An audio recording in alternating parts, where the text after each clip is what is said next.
morning and welcome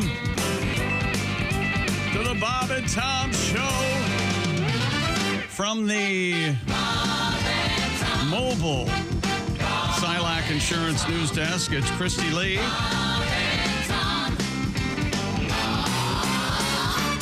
Hello? I see your lips moving. There's Pat Godwin. Oh, there we go. There you go. Now there's sound, unfortunately. We were so happy for just a second. I'm Chick McGee. Hello, Tom. We're in the O'Reilly Auto Parts Studios. And explain what we're doing here, brother. We have our remote facility, and it would appear that we've contacted Antarctica, and we have Josh Arnold in full regalia there. Actually, he's at the Indianapolis Motor Speedway. Josh, can you hear me? I'll Okay. start talking when my I'll talk a little more when my lips unfreeze. Yeah, thanks. Whose idea was this? Are we at the kids' table? Is It's that warm what's back happening here. And I'm kind of hot. I'm a little, yeah. Fat. We could be a little cooler. I'm going to take a shirt off. Yeah, I gotta. I didn't know what you were going to take there. I'm going to take it, all right. Yeah. By the way, if you have to take one of those at the track, good luck. Ooh, you don't want to do that. Yeah, you want to go up to one of the suites. They have lovely facilities. They lack doors, but there was a problem. Yeah, I can't. Do it without the door? No, I know. I would. There's no way. Hey, I would have to. if I'd have you got to. to. You got to. I'd have to drive to a different place. Here's what's happening. I'm going to, by the way, enjoy myself a nice Java House iced tea in a matter of moments. It's so hot in here. But outside, gloves on, we have Christy Lee and Josh, and I believe somewhere we have Miss Hooker and Willie G getting ready to tackle the event today. It's called CARB Day, Carburation Day at the Indianapolis Motor Speedway. Getting ready for you do me a favor, Tom? Could you say now batting third, Pedro Borbon? And now batting third, Pedro Barbone. Yeah, we're getting a little bit of an echo there. Yeah, it is something from the old days called Carburation Day. They don't have carburetors in those cars anymore, but what the heck? It's a tradition, Nope. and it's a big time. This is sort of like the day before the Kentucky Derby, where there's a huge party at Churchill Downs. Same deal, except different place. Getting ready for the largest spectator event in the world every year. The 109th running of the Indianapolis 500, this particular go-around. And you guys are on site, and it's unusually chilly. Am I correct? Yeah, we normally don't have temperatures in the 40s in May. Well, but it has happened. It's happened before. It has. Yeah. A beautiful crystal clear morning. Yes. We saw Venus right next to the moon as we were walking in. It was just gorgeous. Last time I saw Venus's moon, Pat, you were in a strip club in Detroit, I believe. What happened? What happened? Okay.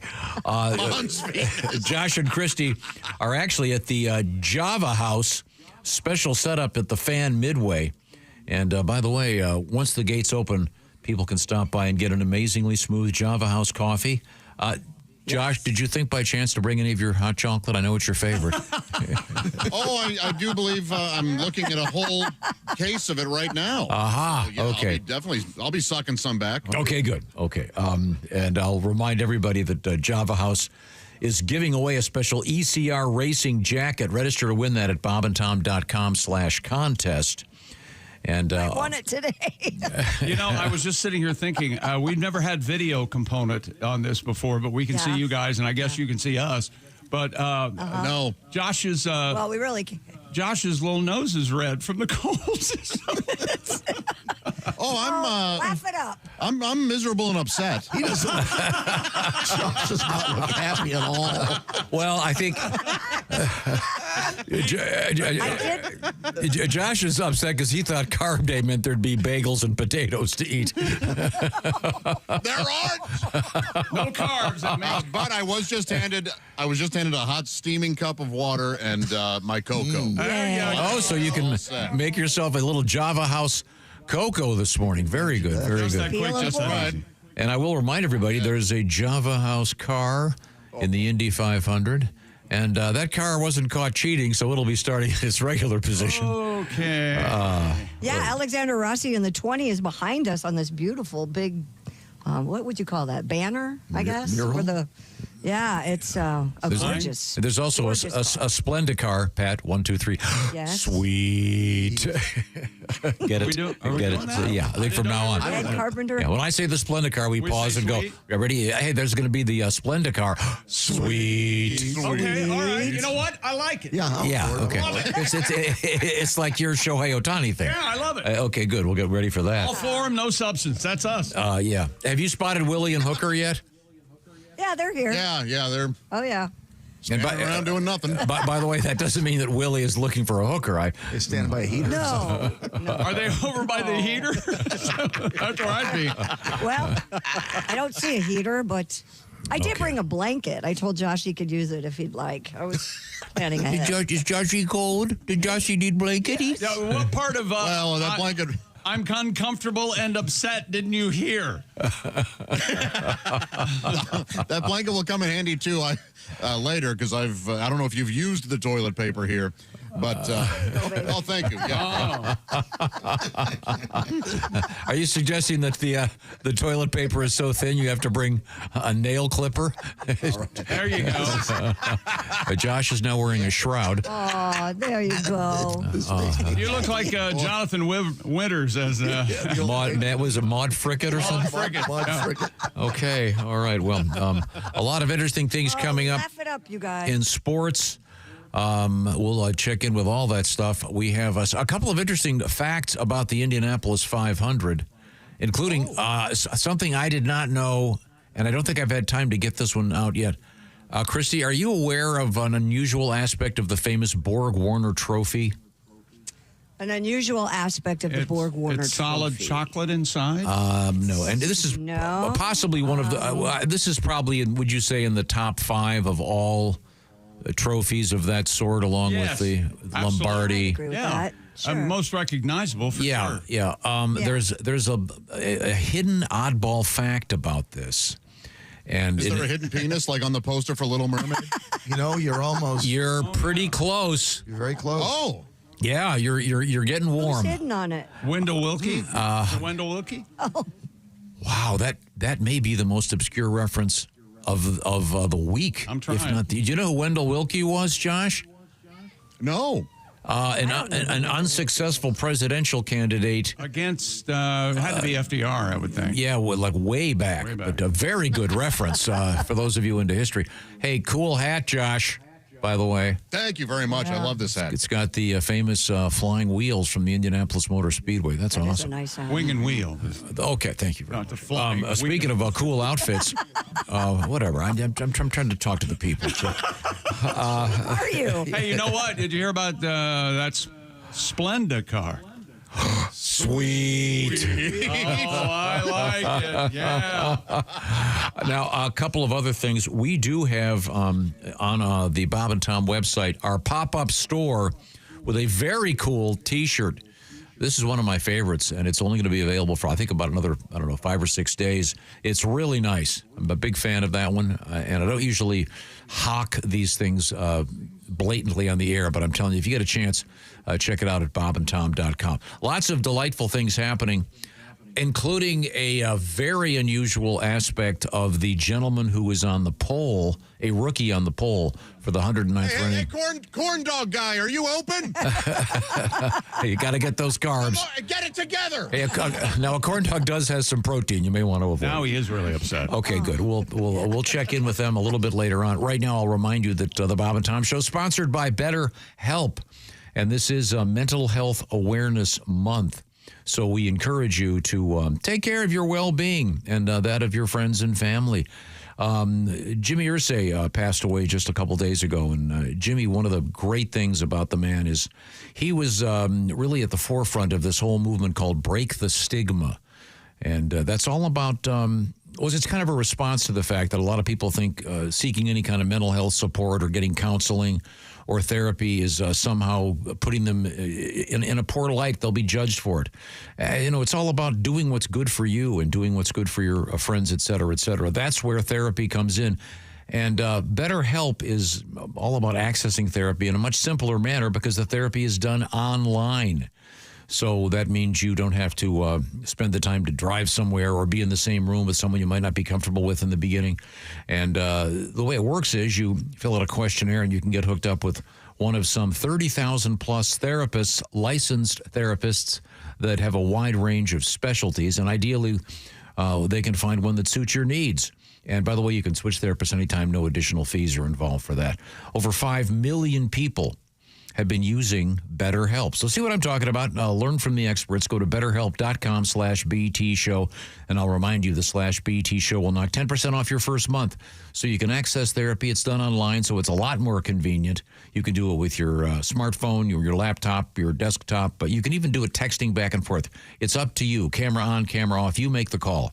BetterHelp, H-E-L-P, betterhelp.com/BT show. Now let's try it one more time. If you're watching the Indy 500 this weekend, look for the Splenda car. It's sweet. That's not going to get old. Okay, we are in the O'Reilly Auto Parts Studios. This is the Bob and Tom Show.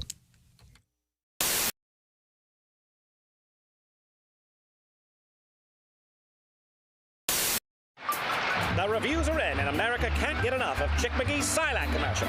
Fanatical fans everywhere are even watching it in reverse. You know, this actually kind of makes sense. Truth is, you won't be finding any retirement checks in your mailbox until you first go back into your house and log on to SilacINS.com. At the Silac website, you'll even find a special link just for Bob and Tom listeners. Hey, hold on now. This part shouldn't be going backwards. There we are. It's SILACINS.com. Don't go backwards in retirement. Look forward to your retirement. Look into an annuity from Silac Insurance. Behind me is the infield of the Indianapolis Motor Speedway. I'm here to give you some of the fashion do's and don'ts of the biggest party at the race.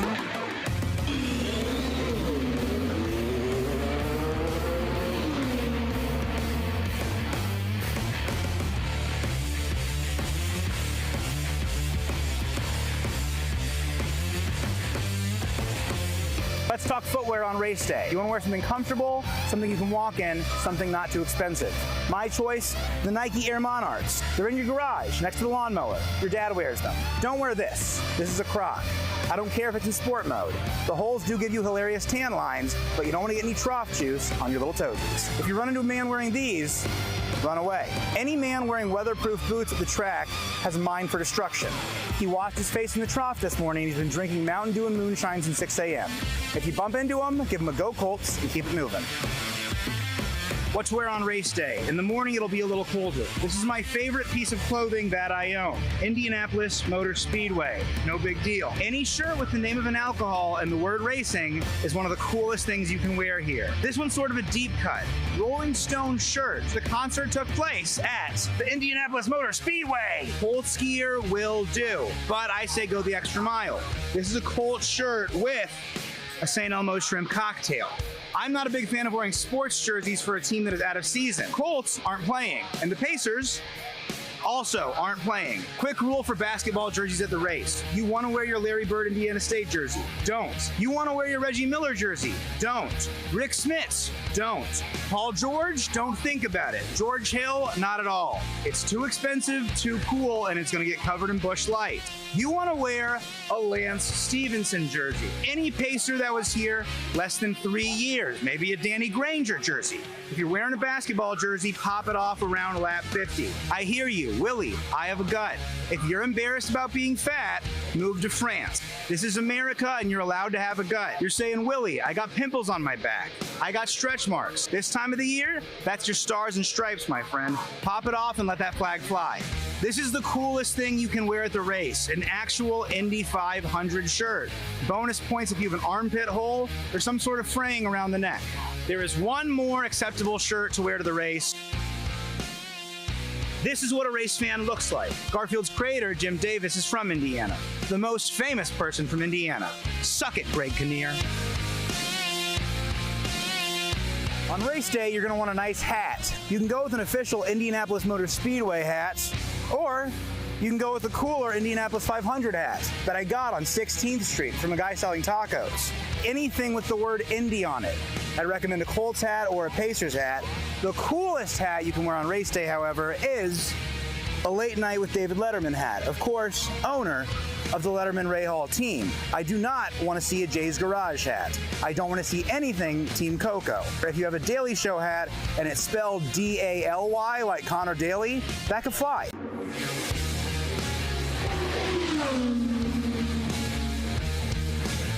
I never forget one time we were doing a show.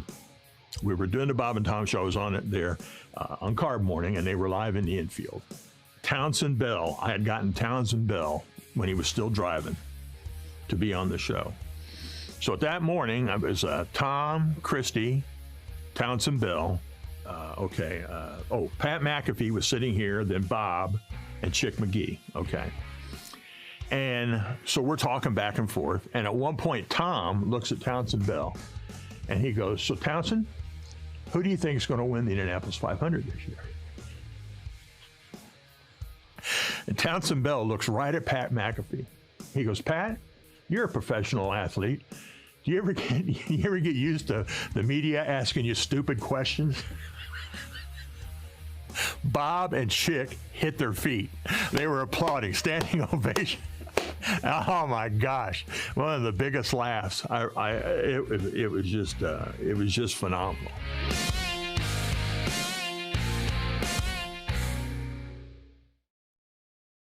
When you become a Bob and Tom VIP member, you get more and less. Wait, what? Which one? Which one is it? More or less? It's both. VIP members get more stuff to hear and less commercials to not hear. So Bob and Tom VIP is a good deal? Yeah, more or less. Hey, looking for the link to sync with Bob and Tom VIP? Yeah? It's right there at bobandtom.com.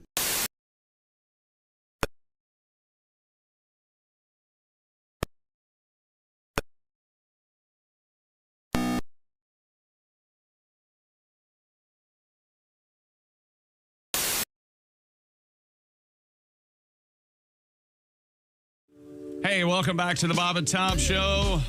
Pat and Tom and I and Ace, we're back here at the O'Reilly Auto Parts Studios. And Christy and Josh and Willie Griswold and Jess Hooker are out at the Indianapolis Motor Speedway for something, a tradition we call CARB Day. Getting ready for the 109th running of the Indianapolis 500. Be looking for the Java House car. Is that the Java House car right behind you in that billboard? Yeah, this is Alexander Rossi's number 20. Number 21 will be driven by Christian Rasmussen, and number 33 by Ed Carpenter. And I believe Christian and Ed will be joining us at some point this morning. But I have a great story about Alexander Rossi. He won the 2016 Indy 500 as a rookie, which, Tom, you know, we have a rookie on the pole, so we're going to have another rookie win. You never know. And I have a very unusual story about the rookie on the pole. You'll be stunned. Do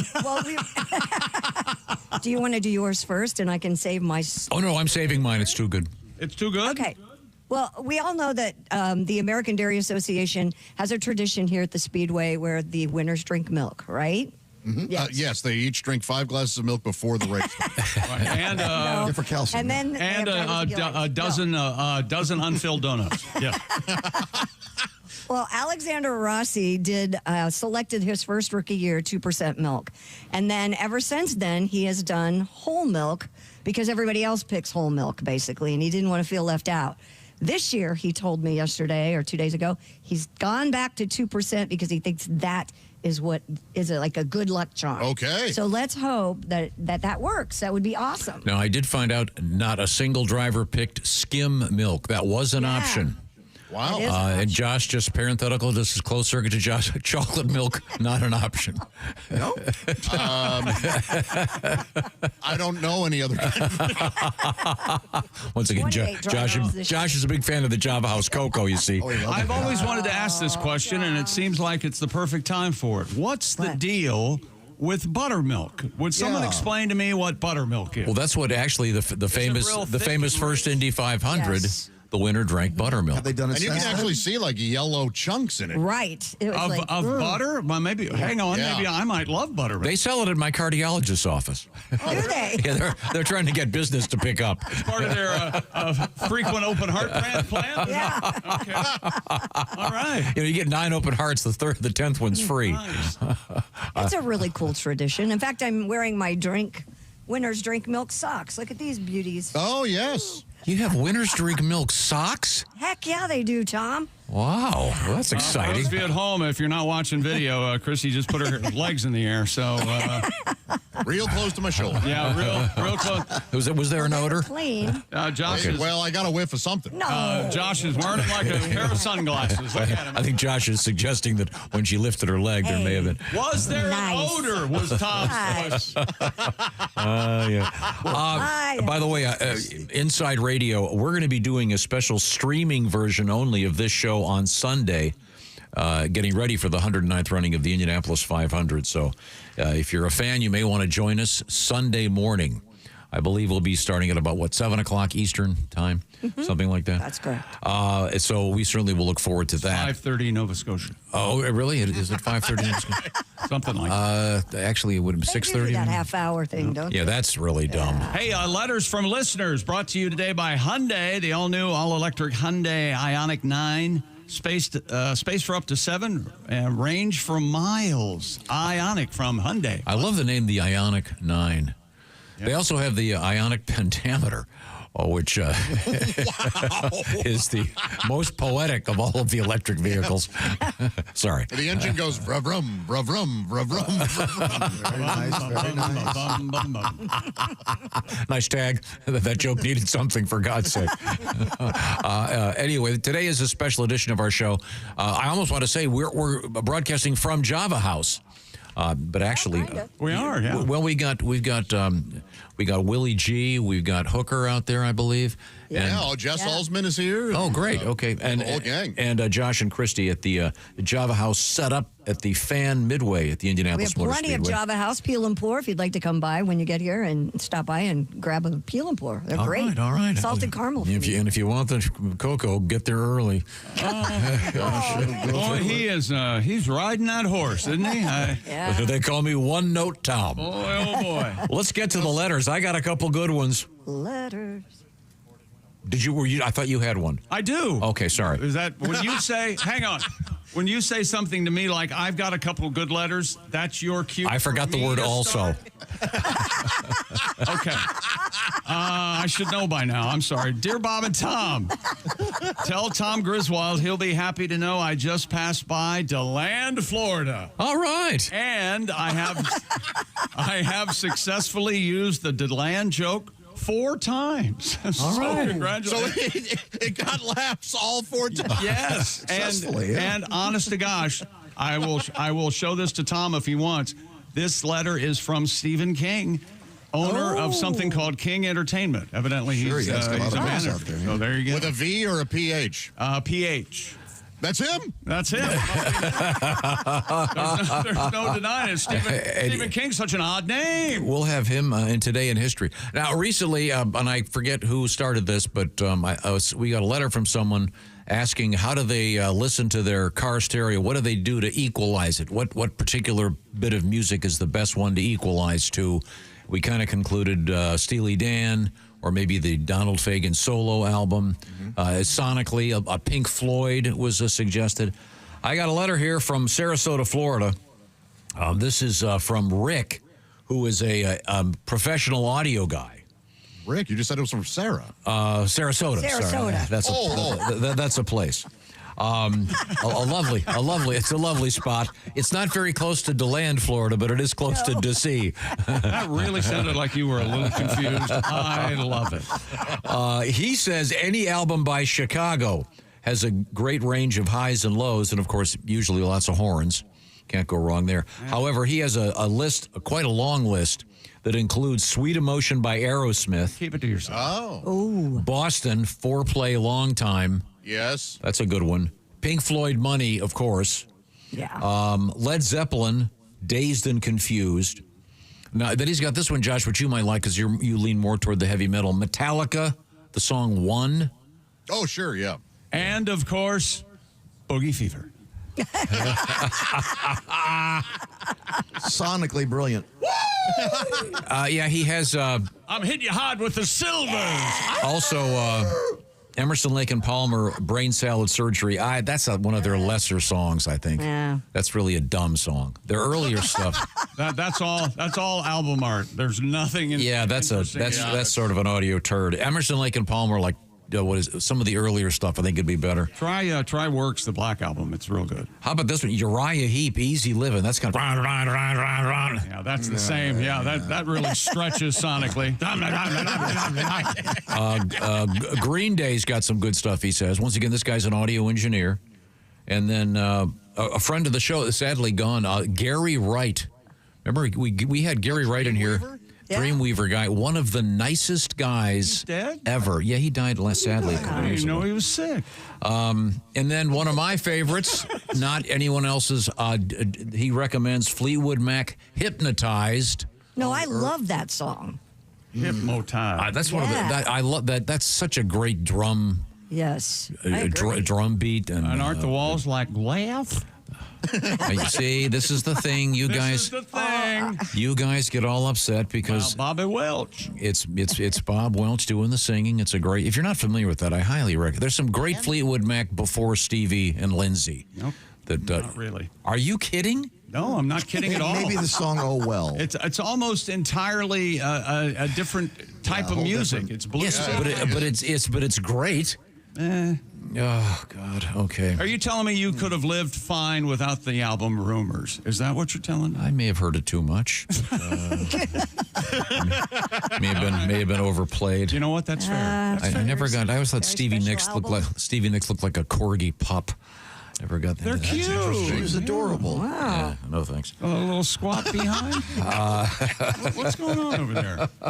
And that other chick, Lindsay, not attractive. That hair, right, Pat? Oh, I don't want to talk about anybody, but I don't think she was born a girl. You know, what you got there is a fella. You wouldn't. Hey, Tom, that's a fella. You wouldn't want to buck that ham, would you?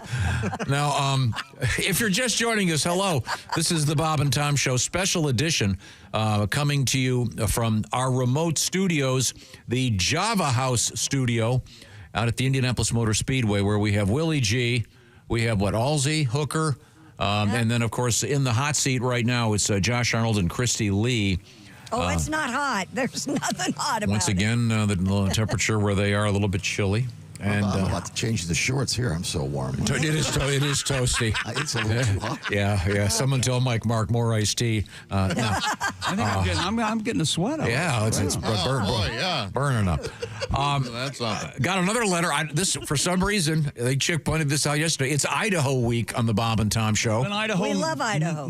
We're closing in on Idaho month. And as Christy's right, we got to do the show live from Idaho. Let's send Christy and Josh out to Idaho on the top of a mountain. And we'll stay here. No, it's during ski season. I'm going. I'm going to get because I just found out Dan, our engineer, can fly us all out there, or at least me. Yeah, he can. Yeah, he's a pilot. Well, good luck. Yeah, he is. Oh, I'll go with him. Yeah, that'd be great. You won't come back though. This is We're gonna yellow. You're gonna get yellow jackets. Some forest. This is Jeff from Idaho, talking about his anxiety dream. This is very specific to Idaho. He is a giant potatoes. He is a potato farmer, and he goes, I have this anxiety dream. I run a potato digger. Sometimes I'll be out there for 14 hours a day watching potatoes and dirt go up the digger chains. Oh, okay. Up the digger chains. I'll be having a dream. You know, radio, and even nowadays, radio is primarily an audio medium. Yes. Okay, and we are on YouTube. I won't discount that. But there's no way anyone would have known about that letter had you not read it. Why did you pick that letter? Because he's having his anxiety dreams. Yeah.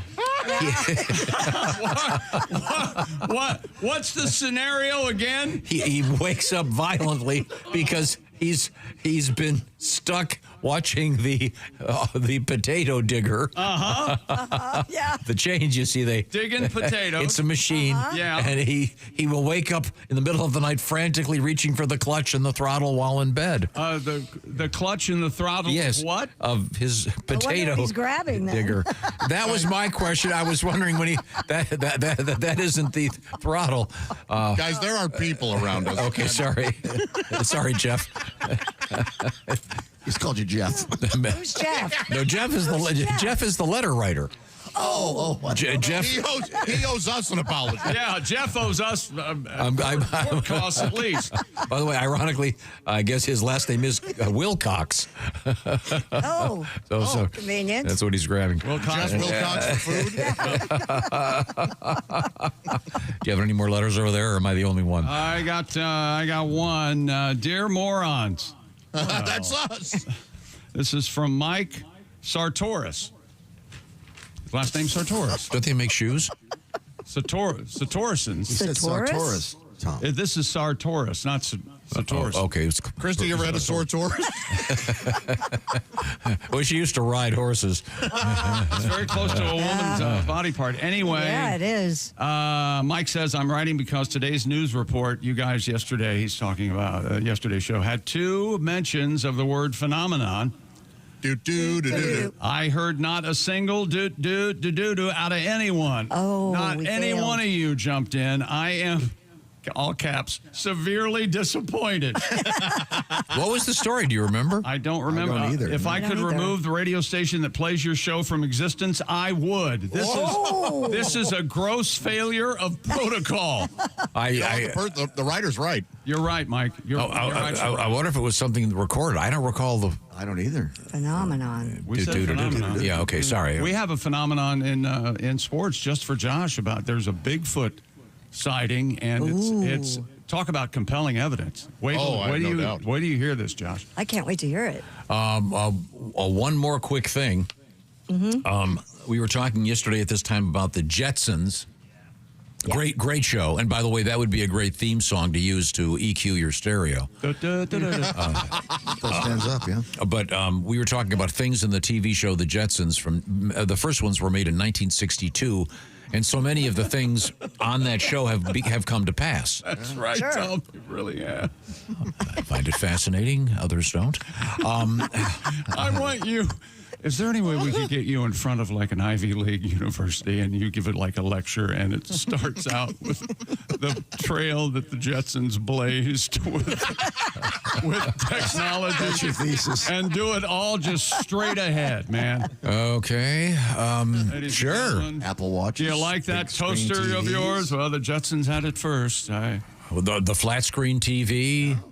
The one thing we don't really have yet is the flying car, although they're going to have flying cars at the Olympics, they say, in 2028 in L.A. I'll believe it. He goes, do you guys forgot this one? Do you remember in the Jetsons they had flying mail delivery? I now remember that, and of course, that's sort of coming to pass with the drones. So the Jetsons, what's the word, prescient? Is that the right word there, Josh? That's the right word, yeah. Absolutely. If not omniscient. No, that would be incorrect, but it's a fancy word, and if it makes you feel like you're smart, please use it. Why don't you tell me about the... Did they predict Raycon earbuds in the Jetsons? I think they did when George was working out on the treadmill with the cat. Were they wireless? Hey, Jane, stop this crazy thing. Raycons, it's the perfect gift for Father's Day on Father's Day, which is very important to me, and that Father's Day date is... June 15th. June 15th, that's right. And Raycons has 32-hour battery life, multi-point connectivity. Oh, they've been updated. And Raycons quick charge function, just 10 minutes of charging, 90 minutes of battery. And they also come with active noise cancellation. And Raycons everyday earbuds come in all the colors. And there is a 30-day happiness guarantee return policy. You know, the other ones that have that passive noise cancellation, you ever deal with that? Oh, yeah. Where it goes, no, it's okay. I can stand your noise. No, you don't have to fix it. No, it's just someone in your ear going, shh. Yeah. Shh, be quiet. Okay, yes, I can. Right now, get up to 15% off site-wide at buyraycon.com/Tom. That's up to 15% off site-wide at buyraycon.com/Tom. One more time, 15% off at buyraycon.com/Tom. /Tom. Thank you very much. Special edition of our show featuring a bunch of folks out there at the Indianapolis Motor Speedway, courtesy of Java House. And we are also here in the O'Reilly Auto Parts Studios, and this still is the Bob and Tom Show.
Break up with your brewer. Switch to Java House. Amazingly smooth barista quality cold brew in seconds with no equipment required. Just peel and pour over hot or cold water. Effortlessly easy. Coffee, teas, hydration and energy drinks, hot cocoa and more. Order online at javahouse.com. Java House, the official coffee and refreshments of the Bob and Tom Show. We do have to wait a year for the next Indy 500, and we say goodbye to 94's race with a special song entitled 500 Miles, sung by Haywood Banks. Our special thanks to its author, Tom Griswold, for permission to share it with you. I'm Bob Jenkins. So long, everyone.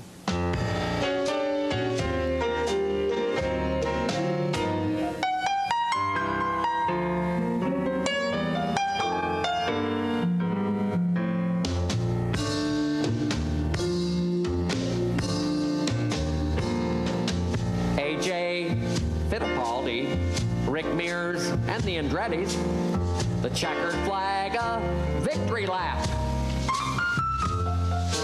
Gasoline Alley, the Brickyard, Rutherford Penske, the pace car, Linda Vaughn and Lion Dyke, Texaco, Tom Sneva, the Tower, Tony Hullman, Indy, Annapolis, the pit crew and the pole position, the pace lap and the pagoda, pit row and the straightaway, Valvoline, gasoline, alcohol, methanol, Little Al, Big Al, and Sullivan and Ray Hall. Gentlemen, start your engines! The no pass out sign. Tom Carnegie, Mrs. Hallman, 500, Queen Budweiser, Chicken and Goodyear, back home again, Lola and Martin, the turbine in the finish line. STP, Coyote and Carburation, Dave Pennzoil, Marlboro, Buick and Chevrolet. Turn for the terrace, the snake pit below the white line. The pace lap, a pit pass, a Novi and Nomex in the groove, the bubble, the pit wall, the back stretch, a hot lap, the short shoot. He's on it in record time. Bobby and Parnelli, Lloyd Ruby, Granatelli, a glass of milk, 500 miles. Borg Warner and Bettenhausen, Ray Haroon and Offenhauser, the Speedway and 500 miles. The Speedway and 500 miles.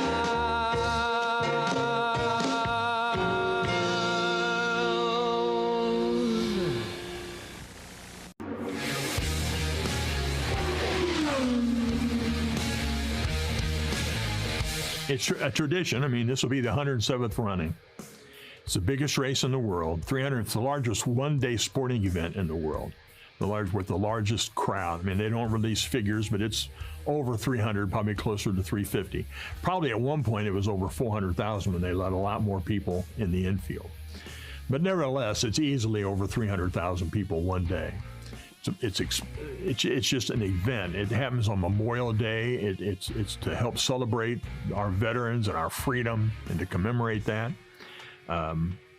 The listening to it, you can listen to it on the radio, which is fabulous. You can watch it on television, which really does.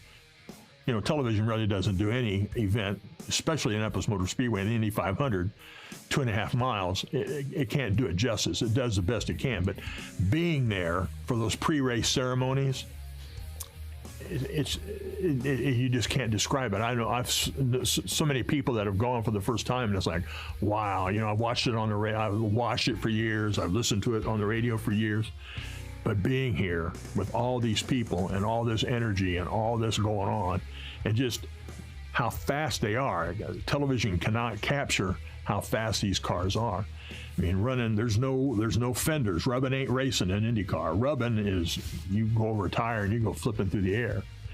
So I think what makes it as important is tradition and how long it's just been around, and that it is a piece of Americana that is unique to Indianapolis, and I think unique in the matter of all the different people and the time of day, the time of year, and the people that it celebrates.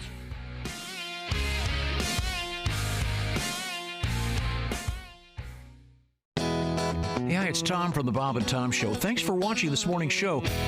To listen, just go to bobandtom.com. Check out the list for a station near you, or stream the online radio station on our website and the Bob and Tom app. The Bob and Tom Show, on air, on app, and on demand.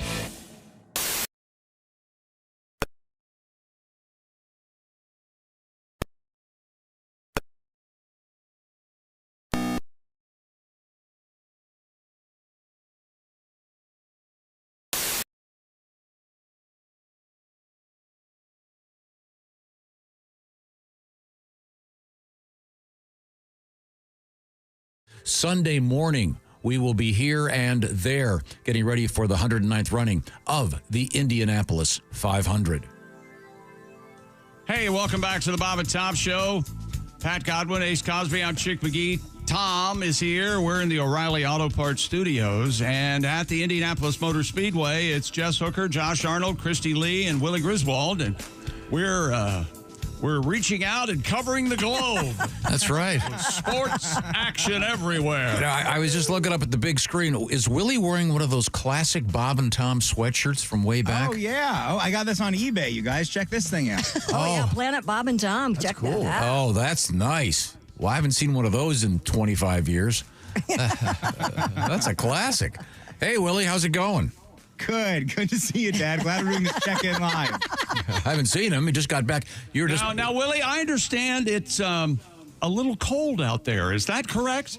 No, man, it feels great. It's nice. It's fun. It's supposed to be. Usually, I'm way too hot here. Usually, I'm sweating in my Lance Stevenson jersey. It's nice. I'm wearing my little hoodie. I feel good. Yeah, and you're also a Chicagoite now, so you're used to the cold. Come on, man. It feels great out here. Yeah. Get out here, you guys. It's fun. It's awful. Thank you, Josh.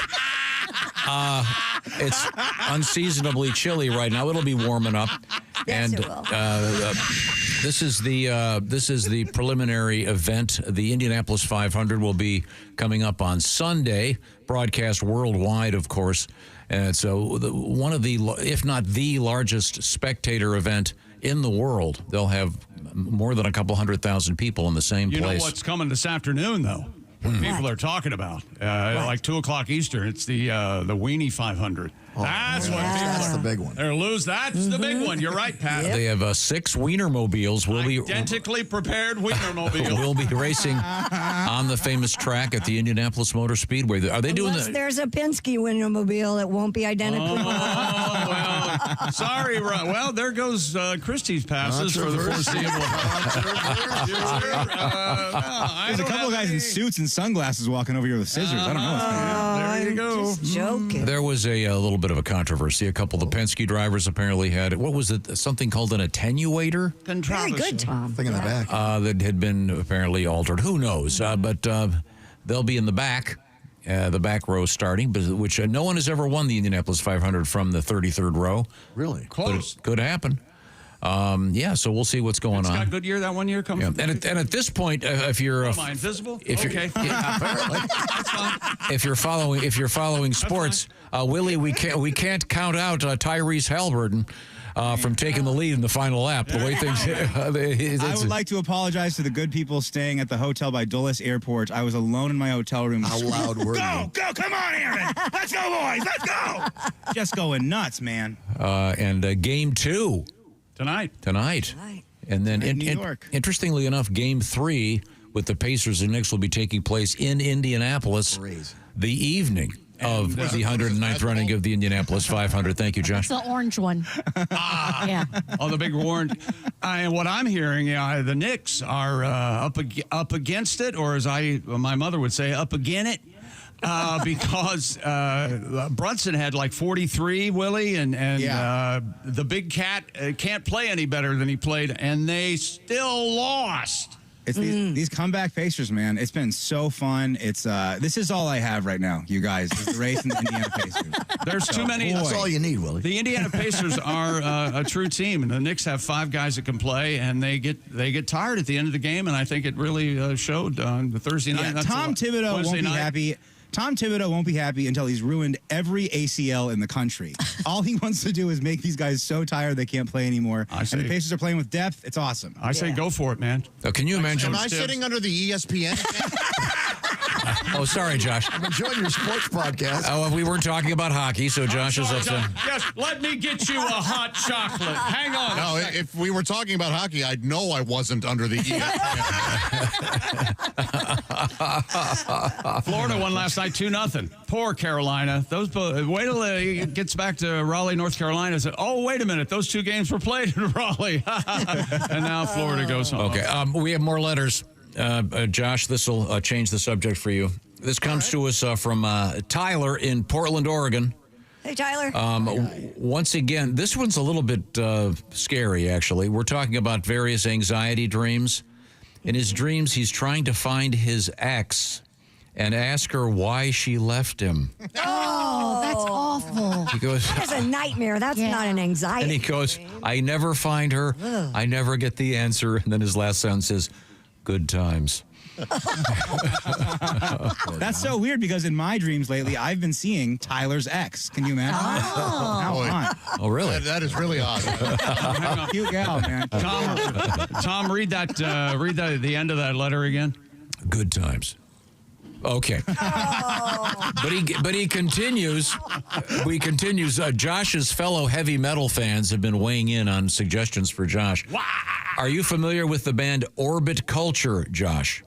Only very, very peripherally. I did not listen to a lot. Peripherally. In the orbit. I don't care if they're left-handed or not. I'm asking, you know this band. You stumbled all over Jesus, that. just answer the question, Josh. They're called... It's 28 degrees.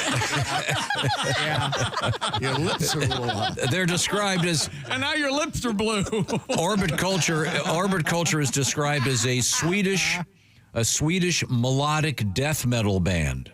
Snurden, flirten, blurden, gurden. Are they singing in Swedish? Do we know? I hope so. Well, Jason will have to get on this. Orbit Culture, see if you can find some for us. Have you heard of this band, Josh? Oh, my God. Who does Boogie Fever? The Family Silvers. Yeah. I was going to say, it sounds like it's fake Michael Jackson and the Supposed to Jacksons. be the next Jackson 5. Oh, I see. They were copying the Jackson Okay, 5 that's it. sound. Thanks. Christy. Yes. And this gentleman is in fact correct. Tyler from Portland, Oregon. Christy, yesterday you were talking about your nipples. Everybody shut up. He goes, I was at work and your talking about my nipples was not on my bingo card, but I am not disappointed. Please go on. That's okay. Oh, there we go. Discussed that enough. Okay. Are they more pinkish or brown?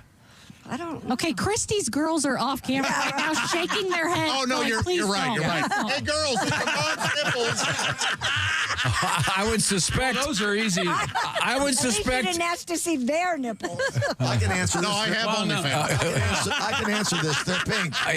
Willie, what color are they? Those nipples are readily available. Yeah. They don't deserve this. I assume that they're purple right now since it's freezing where you are. I have an actual question. How do women refer to their nipples? Because, they talk about boobs all the time. Is there anything that, like a universal word that a girl would talk to another girl about their nipples? Like it's nipples. Yeah, or nips. Or a pencil eraser or No. Kind of slang. stuff like that. Here, this might shock you, and No? Jess, you could back me up. We don't get together at lunch and talk about our nipples very often. No. If at all. Yeah. Lying. Yes, you do. No, we don't. Yeah, we don't have pillow fights in our underwear either. No. Unless you've got new fake boobs, then everybody talks about it. Yeah, we're curious about that. Yeah, that's true. I love learning. Now, that's what we're here for. Real quick question. Miss Hooker, you have been, you went through almost a goth phase, I think it's safe to say. You had the... yeah, I was in college. You had the full sleeve. Yeah, I had the sleeve, I had the piercings, I did all the things. That's where I want to get to. The piercings, were they limited to the ears, or were there in a nose, eyelid? No, belly button, nipple, ears, tongue. Okay, so you did the nipple piercing. In terms of the pain threshold, when you're in the hospital, they go on a 1 to 10 scale. Pain threshold for the piercings, all the same, or was the nipple worse? No, I don't think it was. The adrenaline was high, but the guy who pierced me said, hey, the first nipple is always easier than the second because the adrenaline. Mm-hmm. So you should probably only do one. And I was like, yeah, fair enough. And I was pretty drunk and there was a lot of blood. So I thought, let's just do one. I didn't think you would have blood on the boobs. Did it make you lean at all? Did you lean? No, yes, I walked with a limp after that. Now, are you still wearing the whatever it was you'd wear in the nipple? Oh no, God, that was 20 years ago. No, I don't have a nipple piercing. Is the hole gone? The hole is. I don't know. Stays there. Yeah, the one in the middle is still there. Yeah, that doesn't clear up. Yeah.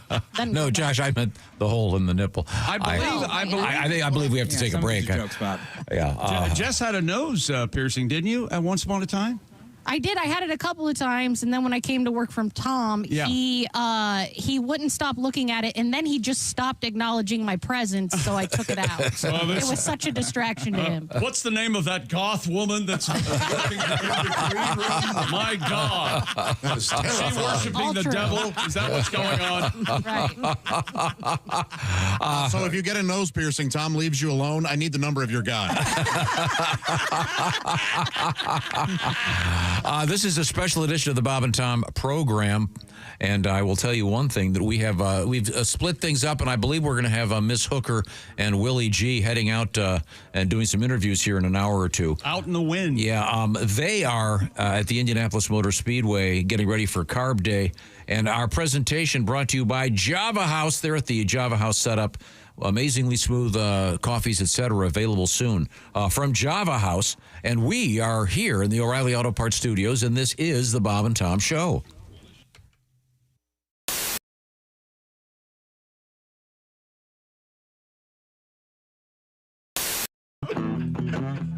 Yeah, you ready? Ask me again. How you like it so far? Making coffee at the office was a hassle, was a chore. Hooked up with Java House, it ain't a drag no more.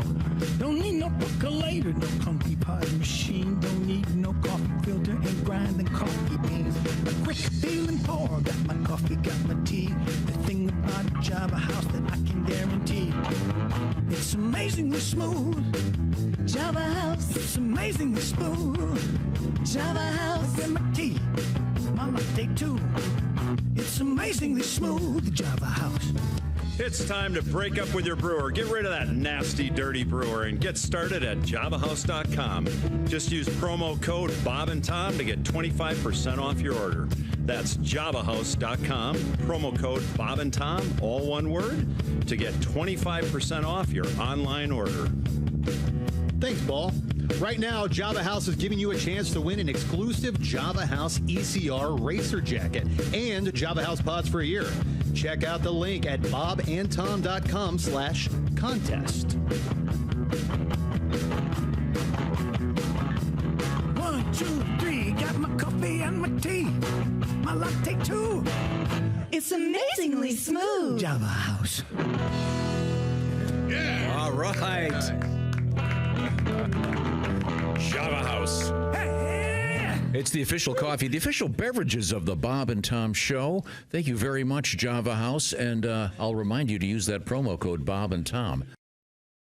Hey guys, Jess Hooker here from the Bob and Tom Show. Looks like the weather's going to hold out, and I am going to do the IndyCar two-seater experience. A little nervous, but I think I'll be okay. I've been coming to the race since I was about 5, so this is a dream come true. I'm ready to get in one of these cars. I just don't know if they're going to let me go ahead and drive one. Do you think if I asked to let me sit in front, maybe? Here we go. The nerves are setting in. I'm just waiting for the excitement to trump the nerves.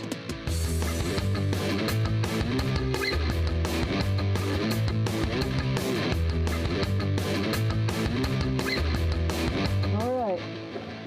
Down and forward. Got it. Keep going, all the way down. Oh, geez. Yeah, it's. We're in here. You don't have to hold on to anything. The car will hold on to you.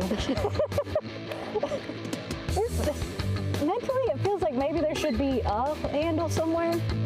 Maybe like one of those Fisher-Price car wheels. That'd be cool. Steering wheel. I thought about putting a horn in there so you can honk at the driver and faster or whatever. What's your name? Jeremy. Okay, hi, Jeremy. Just like to know who's making me safe. I'm not sure if it's sweat from nerves. I probably should have emptied my bladder. There's a lot of things going through my head right now. I love my family. Holy hell, it's running, guys. This ain't no game. Holy hell. Oh my God.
I've never been happier to be at the Indianapolis Speedway having this experience. Woo! Oh my God, it's amazing. Oh, thank you so much. That was amazing. That was nuts.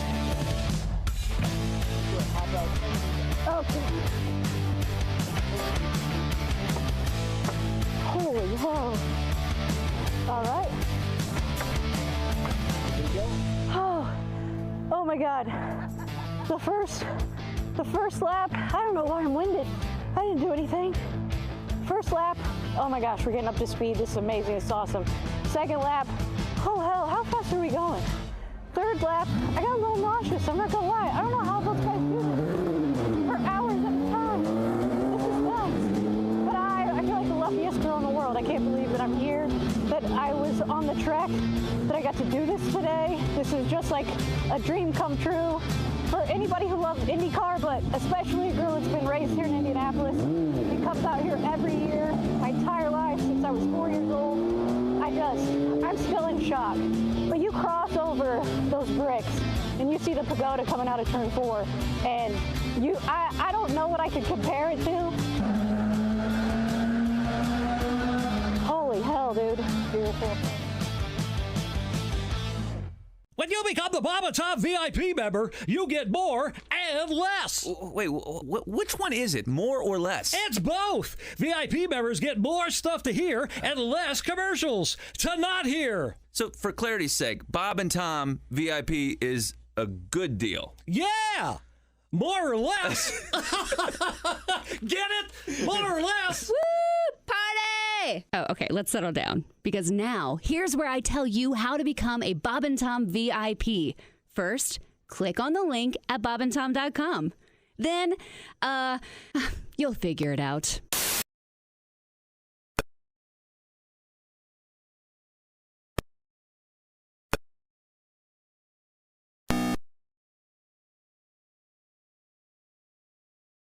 Eye guy, and he'll help you too. Once again, Dr. Lanter, lantereyecare.com.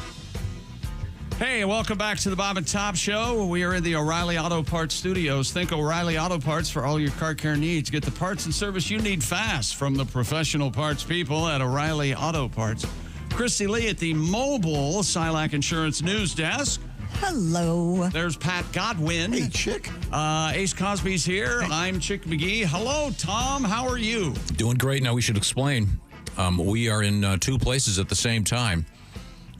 We have magic. At the Indianapolis Motor Speedway, it's Josh Arnold and Christy Lee. Hello. Enjoying the taste treat that is Java House. And also Willie G and Ms. Hooker are somewhere out there as well. I don't see them anymore. Are they still there? Yeah, they're around. We didn't. They're working on getting ready to hike around the Speedway and meet some people. Okay. They're putting their snowshoes on and layering up. They're layering up. No, it's no secret. It's no secret that Josh doesn't like much of anything we like. He does show offy stuff like reads books, and he's a fan of heavy metal and of hockey. I'm not really a fan of either one of them. I'm sure they're delightful. I just don't have time. I'm sure they're delightful to waste on that. And we had this nice letter. Have you ever heard a more condescending sentence in your life? No. We have a nice letter from Portland, Oregon, from Tyler. He wanted to turn Josh onto the Swedish death metal band called Orbit Culture. And I dug a little bit up for you, Josh. So bear with me for just a second while we sample some of this. Here we go. Yeah. I can't believe I'm saying this. This is pretty good. Not bad. It sounds like a large truck, kind of. Sounds like a large truck. Yeah. Truck. Yeah. Would you start your music column in Rolling Stone off with that phrase? You're missing the vocal. See, I'm out. Yeah. This is like Reagan in The Exorcist singing. Oh, I'm way in. You like that? Yeah. Was that I'm English? I couldn't tell what was going on. I don't know. tell either. It was just That's so part of the fun. Really. I want to hear it again. It's just growling. Here we go. Yeah.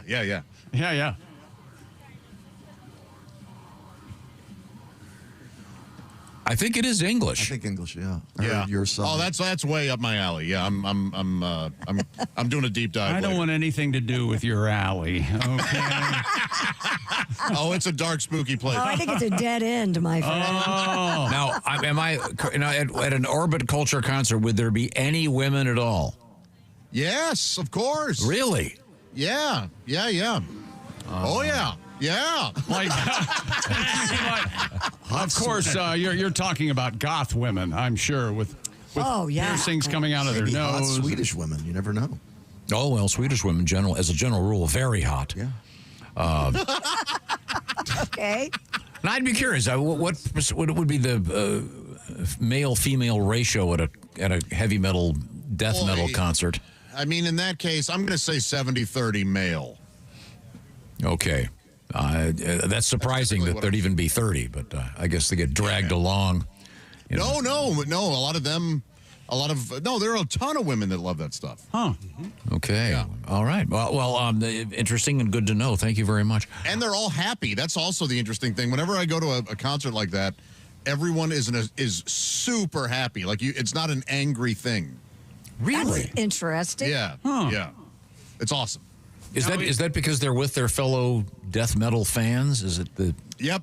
Everybody gets to let their weirdo out. Now, is our mosh pits, if you will, mandatory at something like this? And if there isn't one, there's a problem? Or Probably, yeah. In fact, okay. I've seen bands yell at the crowd for not starting a mosh pit. No kidding. Yes, yeah. All right. Yeah, and people are jumping around and dancing and crashing into each other, right? Yeah, I'm over. I can't do it anymore. That still goes on, Josh? Oh, yes. Yeah. And you should see the amount of women that get into those. Really? Yes. Now, have you ever done a stage dive where you're caught by the crowd? No, but I have crowd surfed for sure, and there's video of it out there. Really? Oh, that was in Louisville, right? Yeah. At Louder Than Life. Right. We saw that video. He sent 15 guys to the hospital. No, I was never dropped. I did lose my hat. He had a hat. But yeah. Well, thank you very much. We'll now, put that up out there somewhere. okay, now we'll switch gears here and head over to the sports page with Chick McGee. A sports story for Josh. A Michigan father and his 12-year-old son were bow fishing in a marsh when they say they had a frightening run-in with Bigfoot. The terrifying encounter reportedly occurred last Sunday morning near the town of Monroe, north of Plum Creek in Michigan. The father said, I was bow fishing with my son around 11:30 in the morning. We walked down to the creek, Plum Creek, past 4 bridges, and headed into the marsh. The father wrote in his report, too, that was prepared for, Josh, you'll know this, the Bigfoot Field Researchers Organization. They do important work. BFRO. He said, 100 yards into the marsh, my dog scared up something that was bedded there. Trees were shaking. We thought it was a group of deer. We continued about 200 more yards to the creek.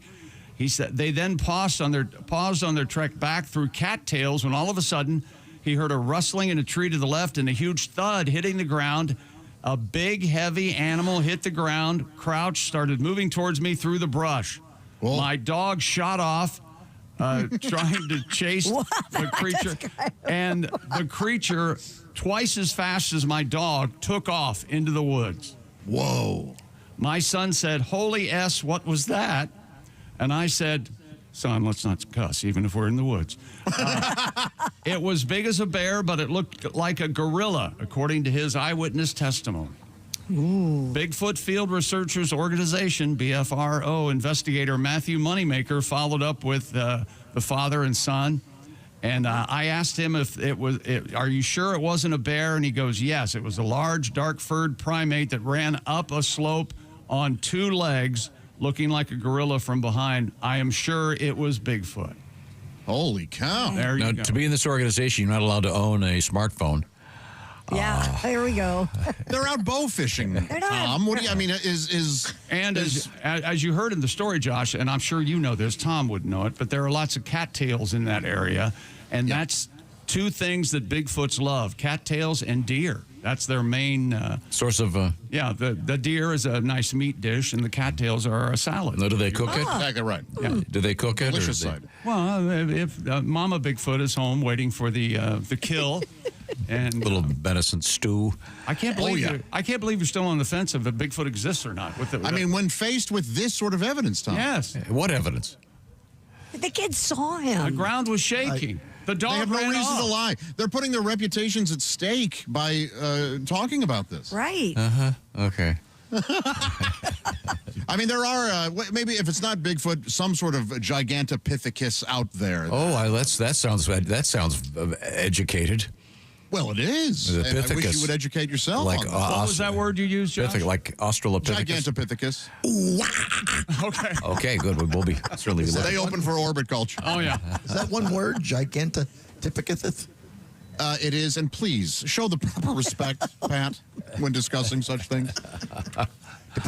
Okay. Well, thanks. That was very exciting. Now, what's coming up in sports? College football playoff football teams, they've made a couple of adjustments. Oklahoma City Thunder win again in convincing fashion. The Florida Panthers continue to roll. The Indiana Fever win last night, beating Atlanta. The Liberty beat Chicago. And we got a world record involving spoons. How about spoons? Like a Geller type record? No. It's more of a bending spoons? An adhesive. Okay, we'll certainly look forward to that. Did you ever hear that old Woody Allen joke? He goes, this couple I know, they're getting married. They're both junkies. I'm getting a silver set, all spoons. He tells it obviously. That's one of his jokes. Yeah, it's very excellent. Right now, it's time to say hello to our friends at the Silac Insurance Company. And this portion of the Bob and Tom Show brought to you by Silac. What am I talking about? I'm talking about annuities. I'm talking about your future. When it is time to retire down the road a ways, you're going to want to make sure that you've got income coming in, if you will. And with the market volatility of late, you may be thinking, yikes, my 401k is a 201z right now. Well, this is where countering volatility can be handled by an annuity. Find out what I'm talking about by visiting silacins.com. An annuity where the money comes in on a regular basis when you retire. And by the way, you can't outlive your money. So see what this is all about. Visit silacins.com. By the way, another easy way to get information about annuities on your phone, call pound 250. That's pound 250. Then just say the keywords lifetime income. Once again, pound 250. Then say lifetime income. An annuity from the Silac Insurance Company. Find out what it's all about. You'll have reliable payments when you want them. Certain restrictions apply. See if you qualify. Once again, it's the Silac Insurance Company. Plan on it, live on it. Coming up, some sporting news, some news about exciting things happening this weekend in a number of places, and some great guests on the way. Once again, they are at our special Java House location within the confines of the Indianapolis Motor Speedway. We are in the O'Reilly Auto Parts Studios. This is the Bob and Tom Show.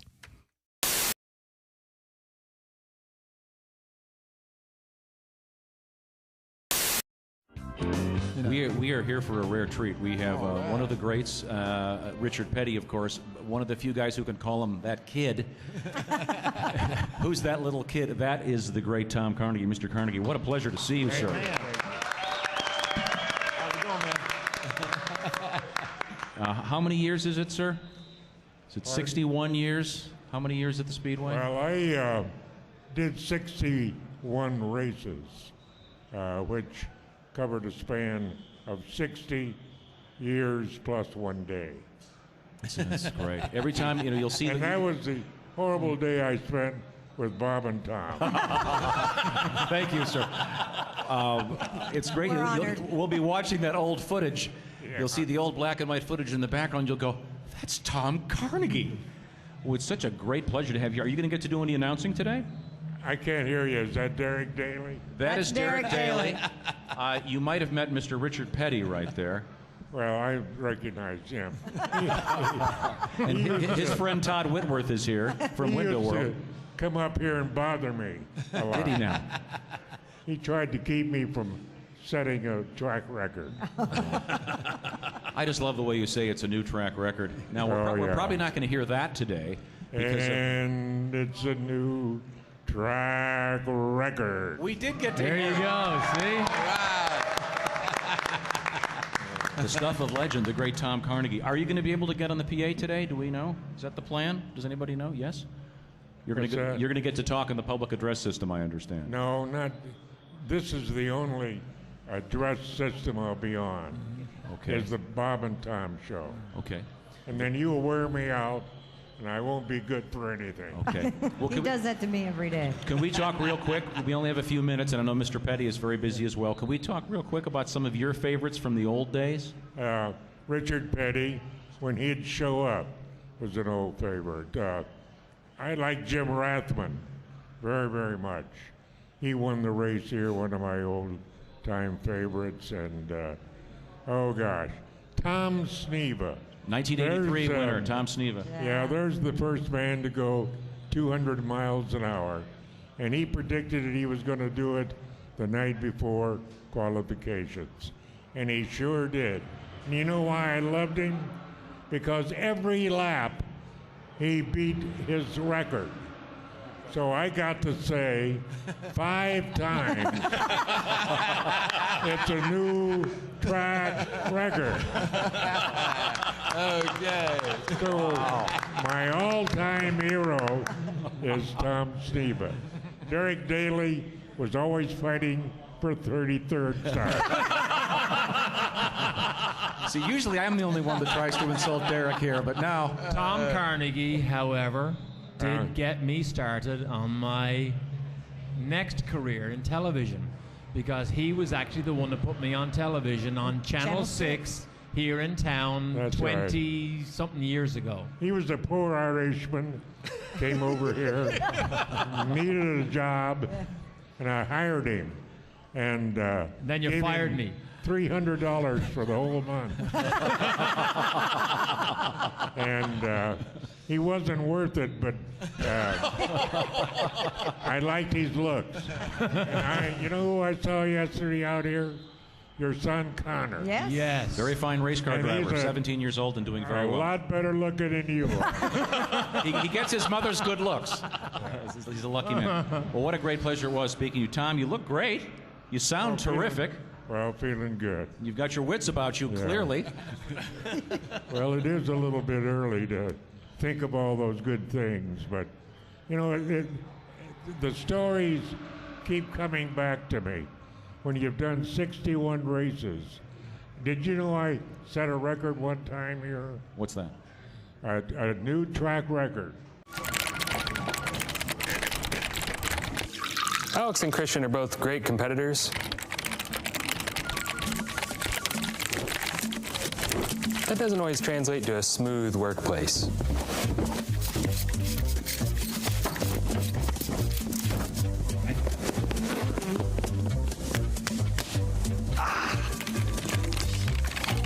Hydrate, hydrate. Boom. Productivity around here? Not smooth. Excuse me 1 second, guys. That's it. One of you get me a coffee.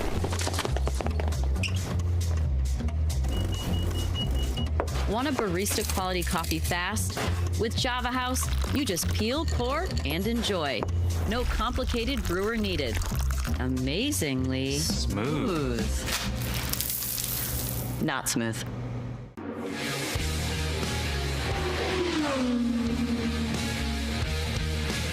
The Indianapolis Motor Speedway has grown. I mean, it was built in 1909. The very first event there was a balloon race where they were charging 25 cents to get in. Then they had some motorcycle race and different car races. Well, they eventually, the surface of the track was crushed stone and tar. And it would... Hey, welcome back to the Bob and Tom Show. Josh Arnold and Christy Lee at the Indianapolis Motor Speedway. Hello, kids. Hi. Hi there. How's it going, Dad? Not too bad. We're back at the O'Reilly Auto Parts Studios with Ace and Pat, and I'm Chick. Hello, Tom. Hello, Chick McGee. And I believe Jess Hooker and Willie Griswold wandering the grounds of the Speedway. Today is wandering to the bathroom. All right. That can always be interesting. Today is famously known as CARB Day, Carburation Day. It's a celebratory event today. They will do a pit stop competition. The cars get to get tweaked and get ready for the 109th running of the Indianapolis 500 coming up on Sunday, broadcast on Fox television. And it will be a very exciting race. And by the way, you can watch for that Java House car being driven by Alexander Rossi, number 20. In fact, I'm looking right now at our big screen, and I can see Josh and Christy in front of a big banner showing the Java House car. I also see the logo for Splenda. Splenda, sweet. Thank you very much. That's catching on everywhere. It's a little chilly this morning, but it's supposed to warm up. There's a big concert this afternoon, Bret Michaels, and a band that you're kind of a fan of, Josh? I am a fan, All American Rejects. Yeah, and they're doing, I was just reading about them, they're doing a bunch of pop-up concerts and getting great crowds and doing a bunch of really original stuff, fun stuff out there, doing live concerts, which is always great. Now, we are visiting the sports page right now with Chick McGee. What's happening over there? Shai Gilgeous-Alexander, your MVP in the NBA this year, scored 38, and the Oklahoma City Thunder again roll over the Minnesota Timberwolves in Oklahoma City, 118-103. Oklahoma City up now 2-0. Sam Bennett scored one of his 2 goals in Florida's 3-goal first period. And Bobrovsky, the big Bob, made 17 saves. Panthers beat Carolina 5-0. Florida, the defending champs, take a 2-0 lead in that series. College football playoff will go to a more straightforward way of filling the bracket next season. The CFP will place teams strictly on where they're ranked instead of moving pieces around to reward conference champions. The new format, widely expected after last season's jumbled bracket, gave byes to Big 12 champion Arizona State and Mountain West champion Boise State, even though those teams were ranked 9th and 12th by the playoff selection committee. Indiana Fever win last night, beating Atlanta 81-76, Liberty over Chicago. And that brings us to this stupid world record. An Iranian man has broken his own Guinness World Record for the most spoons balanced on the body. Is that right? It's so right. Al-Balfazi Saber Mokhtari. Come on with that. Nicely done. First claimed the title back in 2021 with 85 spoons, and then broke that record with 88 in 2023. Now the 54-year-old has surpassed his record again. And the new record, 96 spoons on his body. So he just, I mean, I've seen the spoon in the nose thing. Right. That's. But the cocaine thing? What are you talking about? No. You take breathe on it. You take a spoon and you get it to hang from your nose. Oh, yeah. Kids love that. Big giggle. Yeah. So this guy just has, so there's no adhesive of any kind. He's just. Remember that? Didn't some guy stick something to their head and they credited to their skin was adhesive? Remember this guy? Yeah, I remember he could put beer cans on his head. Like his skin though was naturally sticky or something. Ugh. Right. Which is like Pat's feet after he doesn't wear socks in his Vans. Like right now, it's so warm in here. Insisting that he's walking around like that. Mr. Mokhtari, he says, I focus on whatever I'm trying to stick to my body, making me capable of transferring my energy. Oh, of course. I see. And power to the spoons, and that means they stick to me, Tom, is what he says. No, you're just oily and gross, sir. You think that's it, really? Yes. But I certainly don't think it's his power. You know, I tend to believe the oily and gross angle. I saw the picture. I'm trying to pull my focus away from his uneven nipples. Oh, really? Yeah. Yeah. Did you ever hear that song "Spoon Man" from Soundgarden? Yeah. Actually has the Spoon Man, the guy that is some local spoon guy playing the spoons on the song. That's a good one. That song would have been the same without him. He's the Spoon Man. No, he's the Spoon Man. Come on, it's fun. So this guy's the Spoon Man too. What if he helps set the table at dinner? No, Dad. I'll take a fresh one. That one's been hanging by your balls. Are they table or tea? A fair question. I think they're Alexa from different states around the country. Right. I see. Another important world record. That brings us to Tom's passion-filled story of the day. This is where he's really excited about this. All right. A new device will allow blind and visually impaired racing fans to enjoy the 500 this year. Really? Oh. That's cool. A tablet called Cadence uses multi-line braille to depict the Indianapolis Motor Speedway in the palm of the user's hand. I guess listening to the radio was just too much of just too complicated. So they want to read when the race is happening. Well, this is the same outfit that did the Eclipse. Dots move around the tablet to show the cars moving around the track. Okay. Mike Barron. I see. So they can kind of feel the dots racing around. Yeah. All right. Mike Barron of Tactical Engineering says the data comes from the Speedway, and engineers then use that data to recreate Braille cars in real time. That's cool. In 2024, the Cadence tablet was used to help visually impaired people experience the solar eclipse. That's kind of nice. But in all honesty, nothing beats seeing the eclipse, I would think. I mean, if you don't have that option, I just don't think that's needed. Can't you just listen to the radio? I think that there's something about that tactile. I mean, there must be some demand for this. I think it's nice of them to go out of their way to help folks that can't see it.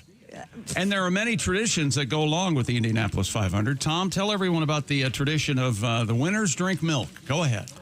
Well, early on, one of the winners famously drank buttermilk. Louis Meyer asked for buttermilk. Which I can't imagine after being incredibly hot. Why you'd want to down a milk, but it is the tradition. And if you've seen it, they often don't exactly. They take kind of a sip of the milk, then they typically kind of dump it on them, so it looks like some kind of weird bukkake festival. Yeah, that's one way to describe it. Yeah. Well, I'm sure they're very, very happy. Well, the American Dairy Association, good morning, Jenny, has shared the preferred milk choices of all the Indy 500 drivers. According to the organization, 28 drivers selected whole milk, including on the poll, Robert Schwartzman. I want to call him Bobby. We got to call him Bobby. Let's start that. Pato Award, Scott Dixon, and Felix Rosenqvist. The misplaced V in his name. And 2% was the preferred milk among just 5 drivers. Takuma Sato, Connor Daly, Alexander Rossi, Elio Castroneves, and Graham Rahal. Though skim milk was an option, no one picked it. No thanks. They yelled. And I think chocolate is a choice as well, but no one picked chocolate. Is that right? I don't think that's one of the choices. It is. It looks bad in photographs. It looks bad. Yeah, it probably. Wow, worse than what Tom said. Yeah, Chris. It looks less. It doesn't photograph. It looks less like a bukkake and more like a diarrhea problem. Yeah, that's more of a poo-cocky. Yeah. Thank you. Oh, very good. I heard that Aaron Rodgers wants to drive a race car, but he insists on having raw milk with that ayahuasca juice in it. What's that stuff called again? Ayahuasca. I got it right? Yeah, you got it. Once again, that does sound like a summer camp. You can't ask for oat milk or almond milk, obviously. And if you did, no, the American Dairy. Yeah, the Dairy Association. Well, I'm you know how pro dairy I am. Oh, yeah. I know. I'm actually drinking some delicious Java House tea right now with a touch of milk in it, the way the English do. Oh, don't you do that a little bit, Josh? Have a spot of tea, sure. No, but do you put any milk in your tea? Every now and again, yeah. What is it? What about sugar in your coffee? Whiskey in your water. Whiskey in your water, sugar in your tea. What's all these strange things? Questions that they're asking me. Mama told me not to come. What are those song lyrics? It's the great Randy Newman. We don't know at this point. Oh, God. If you're just joining us, hello. You're by someone else. If you're just joining us, you're right on time. This is the Bob and Tom program. An interesting version of the show because we're in more than one place at the same time. Let's see. Normally, we're all in different places in the same room, but now... in terms of, with respect to the ability to stand one another. But we've got those two. I can see them in the big screen. It's Christy Lee and Josh Arnold. You can't stand me? I love you guys. I didn't know that. What are you talking about, Tom? I didn't know you couldn't stand What are you talking about? No. I said you couldn't stand me. The point is they are right now at the Java House facility at the Indianapolis Motor Speedway, where things are about to open up for something called CARB Day.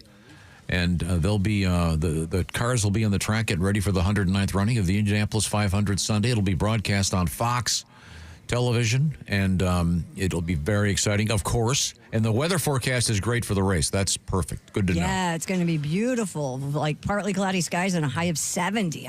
Couldn't get much better. And then we are in the O'Reilly Auto Parts studios right here, and we're enjoying some sporting news. We have Pat Godwin here. Do you have any songs you're interested in playing? Ready to go, yeah. Well, okay. We talked about. We'll look forward to that. The text I sent you. And then half-hour conversation we had. He actually has a Bigfoot song ready, but we kind of zipped right by through the Bigfoot. Yeah. Well, there was important Bigfoot news this morning. There was important Bigfoot news. Michigan man and his son say they saw Bigfoot out in the wild. Ah, well, that's nice. While they were bow fishing, right? Is that what they were? Boy, that's got to be cool, bow fishing. That has to be hard, I would think. That takes some time, right? Yeah. You got to get your bow, and you got to go find And they wouldn't fish. have their phones, Tom, because you need 2 hands to bow fish. Right. They'd be in a zipper pocket, probably. Yeah. And you heard the story, the Bigfoot evidently incredible foot speed. Uh-huh. Like 40s, 3.5, 4 flat. Wow. Bigfoot running the 40. Second only behind the cheetah. Yes. Oh. Now, Pat, you have a song about Bigfoot? Well, Josh is our Bigfoot believer, and I thought Josh didn't believe in fairy tales. Not a fairy tale. Sasquatch is for some, but not for me. He watches documentaries. Bigfoot books he reads. The video is grainy, he concedes. He said he saw its face. He's a Bigfoot believer. Yeah. trace of facts. Did anyone find my poor Josh? He's a Bigfoot believer. It's probably a big beaver left those tracks. He said he saw his face. He's a Bigfoot believer, aren't you, Josh? He said he saw his face. He's a Bigfoot believer.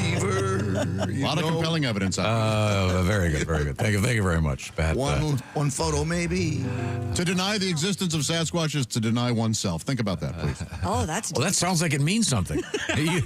you should write lyrics for Led Zeppelin. Let's see now. We'll move forward here. We do have Christy Lee at the Bob and Tom news desk. But Christy, before I get to you, now you are the ready. Boy, you thought he was introducing you. This is hard enough without your box. Yeah, a balk. Exactly. He's balking. Go ahead. What? I am what? You have seen live and in person the famous Borg Warner Trophy. Correct. Okay. Now, do you know that there is something kind of kinky about it? I do not. And I'm really upset that I don't know this. She loves kinky stuff. The Borg. I love the Borg Warner. It's almost always photographed from a particular angle. Right. Because the flag holder adorning the top of the trophy is completely nude, with a full sculpted male member. You can see his D&Bs? Yeah. Do we have a picture of that? Can't show it. Oh, we can't show it to you. The FCC would be. Children would burst into flames. I can show you an example. No, Josh. Oh. I imagine that cold weather, Josh, it would be. Show it to her, Josh. Show it to her. Under the table, it's Josh. essentially an innie right now. Is that correct? I have never noticed that. Huh. Isn't that fun? Yeah. Isn't that I got my girls' little mini charms of the Borg Warner. I should go look at it real quick and see. No, I don't know if it's on the mini. Oh, okay. When you gave that to your girls, did they say something like this? Oh, a mini charm. They enjoy that. They Thanks, loved Mom. it. You got your girls mini Borg Warners? Do they vibrate? They've got to do something else other than. Boy, I bet they were thrilled. Yeah, I bet that talking about feigning. Oh, thanks. It's just what I wanted. I was looking at one of these yesterday. Better than a car. I wish they were here right now. I could. I sure don't want one of those. I sure don't want one of those Indy 500 diamond encrusted watches. I wouldn't want a savings account or maybe a nice T-bill. Don't know. Yeah. How about this? Remember when I said I loved you? I love. Oh, I'll put this right next to my Statue of Liberty snow globe. Really is nice. Yeah. My mini Eiffel Tower. Right. Talk about memories. Now, how tall is the actual Borg Warner Trophy? 9 feet. 7.5 feet. No. Somewhere between 7.5 and 9 4 feet. feet? It's 5 feet. okay, 5 feet, so 4 inches, I'm being told. Mind your business, lady. No, this lady is a lifesaver. She gave me 5. She has a lovely voice. Don't ever stop her from talking. 5 feet 4 inches. Wow. Okay. Well, thank you very much. It's nice to get some facts. Thanks a lot, Linda Know-It-All. Did she build the trophy? Holy hell. No, she works for she's a yellow shirt lady. 5 feet She 4 works inches. Here. Very bossy. Sit down. I want. How much does it weigh? Wait a minute. Wait a second. She's. How much? Oh, that's Sophie. 110 pounds before the new base. Can we get this wacko out of here, please? okay. We have to push on. Daughter is here. There we go. Yeah, I don't see a nude person on the top. No, of that. Sophie's showing the great. Oh, the small one. Her mom got it. Oh, she's wearing it. Yeah, it's a really cute little necklace. That's what took her. She had to dig it out of the bottom of her purse, and then she came over upside down. Isn't that lovely? Now, Josh, is that smaller than the butt plug you're wearing right now? Tom. Please tell me you were talking to Christy and or Josh. And I said I addressed Josh. If I used one that small, I'd lose it. Wow, overuse. That is a lovely necklace. I don't know why it's turning your neck green. How's the OnlyFans going, Soph? Still? I'm enjoying it. It's very good. 10,000 a day still? Hey, we're talking about your OnlyFans page. Oh, are we going to check in with Willie and Hooker anytime soon? They've gone home. Too cold? Yeah, they will be out and about soon. Okay, yes. thank you very much. Once again, this is a special edition of the Bob and Tom Show. Happy to be here. Brought to you by Java House. It's special. Be looking for the number 20, Alexander Rossi, driving the Java House car in the 109th running of the Indianapolis 500. It also features a logo of Splenda. Sweet. Thank you very much for your cooperation. And well, just let us cooperate. Don't do that every time, okay? Did I mention that the Java House car also has the logo of Splenda on it? Splenda. You mentioned you mentioned so much, it's hard to keep track. I can't do it anymore. Okay, it's unbelievable. Well, once again, I'm carrying all the weight. Here we are. We remain in the O'Reilly Auto Parts Studios, and this remains the Bob and Tom Show.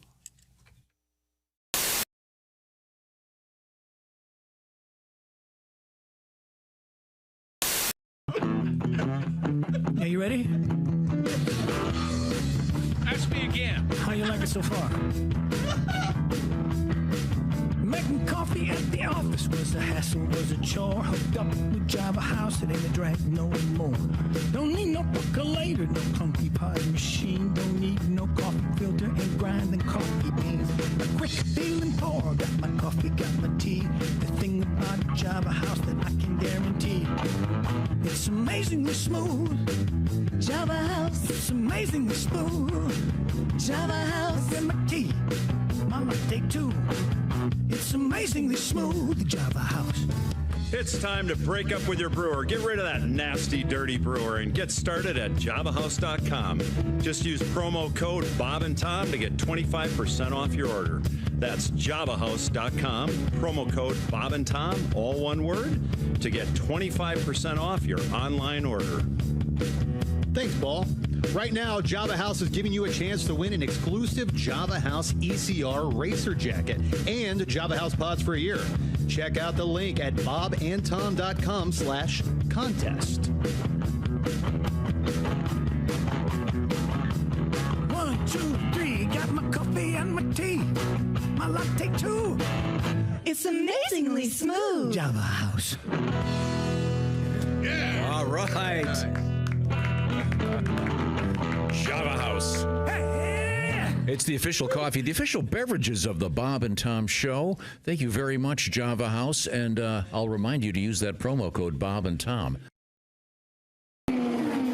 Race fans, it's May, and you're out at the track. You're hot and thirsty. If you don't get some relief quick, just like those Indy cars, your body's gonna overheat. That's why you need the cool, refreshing blast of body fuel. It's like an overhaul for your body in a 12-ounce can. Just one drink and you'll be refueled and ready for anything your busy lifestyle demands. Excuse me, sir. You look hot and thirsty. Boy, I sure am. I got my 2 kids with me and I forgot the cooler in the car. God, it's got to be 100 degrees out here. I could sure go for a cold drink of water. Water? You don't want water. You want something that'll replenish all the fluids you've lost. You need the overhaul for your body in a 12-ounce can. You need body fuel. Body fuel? I never heard of it. That's because it's new. Here, try it, sweet. Jesus! This tastes like motor oil. Well, there is some motor oil in there. And some transmission fluid, gasoline, and even a little engine coolant. Engine coolant? Hey, I can't see. Well, of course you can't see. That's the power of body on your system, making it just like brand new. What do you think of body fuel? Are you trying to kill me? Hey, what's that fizzing noise? That's a little battery amp. It'll keep your body running smooth and efficient. How do you like the sporty racing look of the package? I can't see. I can't see anything. Well, it's very sporty. Don't worry, preliminary testing shows that the blindness is only a temporary side effect. Anyway, how about that refreshing, cool, clear taste? Come here. I'm going to sue you bastards. Come here. Where are you? I can't see anything. Body fuel. When you're so thirsty you could die, try one of Body Fuel's 3 delicious flavors: original lemon lime, iced tea, or diesel. I can't feel my tongue. My gums are bleeding. My gums are bleeding. Body Fuel from the people who brought you Thirspiration Plus. It's the health drink for those on the run. Go out and pick up some Body Fuel today at a supermarket or auto parts store near you. Come here, you son of a bitch.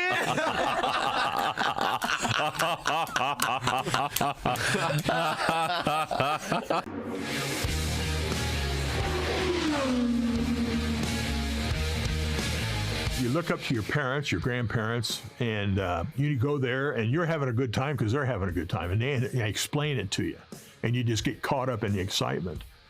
My grandfather, my mom's dad, again, they were from Speedway. They lived in Speedway, old Speedway. And after he retired from Powerfax Gas, he would work as a safety patrolman there then. And so me growing up there by the track, it being a part of my life, my whole life, that really got me connected in and just hanging out with Grandpa and him getting me seats and stuff like that all the time. But it's just, it's like any time. It's like listening to the radio network. Kids are probably doing that now because their grandparents, mom and dad always did it when they were cooking out. And you take them to the track and you get them there and they're just amazed by, oh my gosh. I mean, I'll never forget. My dad, again, I grew up at 30th and Georgetown right there by the track. And in March of 1963, I was 8 years old. And I knew I had driven by the track, but I'd never been in it. And one day, Dad come home from work, and he said, they're tire testing. You want to go see it? And I go, yeah. So he puts me in the car. We go down Georgetown Road. We pull into that's when the museum was there at the first turn. It didn't get moved into the infield till 1977. And we park right there, and we walk in the main gate. It was free. And I'll never forget walking up the steps in the Grandstand D and walking in and looking and seeing. I can still see in my mind what I saw in March of 1963, my first look at the infield. Holy moly. Look, this is huge. And all of a sudden, there went Eddie Sachs in a red and white front engine Roadster. And like, oh my gosh, are you kidding me? And I think kids, and they're right there with your dad or their grandparents or whomever, and they experience that, and they get caught up in it, And I mean, some kids, maybe that doesn't happen until they're a teenager and they're down drinking when they aren't supposed to be in the infield somewhere or something like that. But it just grows on you, And then living in Eagledale, spring fever is bad enough on a kid. You're 3rd grade, 4th grade, 5th grade, 6th grade. I went to school 79 right up on 34th Street. Of course, there's no air conditioning. Windows are open. Well, May 1st starts, and all you hear is race cars. And I could tell the difference between an Offie and a Ford. I'm going, oh, man, that's probably Foyt going through Ford.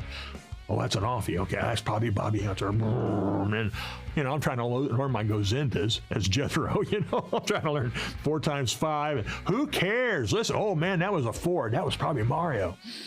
Man, it's just killing me, sitting in there, So I was, that place, again, my first fight. Kind of, yeah. Okay. That's all on the way. So we're going to hook up with the folks out at the Java House thing. What is it? I'm at a loss for words here. So we're in the O'Reilly Auto Parts. There we go. So there we go. It's working now. Thank O'Reilly Auto Parts for all your car care needs. Get the parts and service you need fast from the professional parts people at O'Reilly Auto Parts. We're back at the studio, we being me and Pat and Ace Cosby and Tom Griswold and Jess Hooker, Willie Griswold, Josh Arnold, and Christy Lee are out at the Indianapolis Motor Speedway. Hello, kids. They're at the Java House thing. At the Java House thing. The Pavilion. Is that what it's called? Oh, the Pavilion? Okay. Sure. We have a lot of Java House here if you want to come peel and pour with us. Oh, really? We'd love to have you. Oh, yeah. Oh, nice. Okay. We have a whole nice setup. You can't see it's to my Giving out left. free samples? It's good. Yeah, it's incredible. I think so far the salted caramel latte is the big winner. Oh, I love that. All right. Peel and pour. All right, go for it. Peel and pour, babe. Have you had one of those, Josh, the salted caramel? Have you had one of those? I have. I'm like on my 5th cup of Java House. Nice. Yeah. And we have to put, it's a little chilly there so far, but it'll be warming up.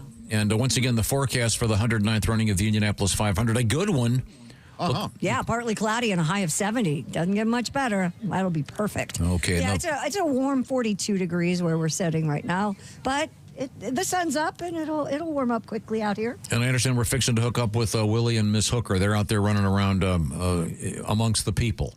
Yeah, people are starting to funnel in, and they're going to chat with some of them. Yeah. Okay, good. We'll look forward to that. In the meantime, we are going to go to the news desk. It's the Silac Insurance Mobile News Desk with Christy Lee. Earlier, you were talking about the Swedish heavy metal band. What was it called? Orbit Culture. Well, that's right. Well, an Australian punk band is in the news. I don't know if you saw this. They have released a scratch and sniff vinyl record, and the band reports that it, quote, smells like Gwyneth Paltrow's vagina. Is that right? According to Consensus of Sound, the band known as Private Functions New album comes in a scratch and sniff vinyl edition inspired "This Smells Like My Vagina" candle sold by Miss Paltrow's company Goop that we're all familiar with. Yeah, that was last year, right? Yep, it might have been a couple years ago. But it's still timely. Everybody still talks about it. Guitarist Lauren Hester explained that the band analyzed the ingredients of the candle and commissioned a French perfumer to mimic the scent. The fragrance. What did the fragrance? My lips are frozen. The fragrance was infused into the vinyl, so every working class person deserves to have access to the smell of Gwyneth Paltrow's vagina 24 hours a day. Wow. This is the lady saying that, Lauren? Yeah, the guitarist Lauren. And by the way, that candle did sell out. So this is probably the only place that you'll be able to smell it. Well, unless you date Gwyneth. Yeah. So basically, to hell with what the music sounds like. This smells like Gwyneth Paltrow, right? Yeah, apparently. All right. Yeah, they say you can, if you want the candle, you got to go on like eBay or whatever. Yeah, that's find one. Real ridiculous price for that. I would think. Why didn't you think of that, Pat, with one of your albums? No kidding. Right? I've been thinking doing a best of Bob and Tom vinyl, but I hadn't thought of this until just now. We could make it smell like Christy Lee's feet.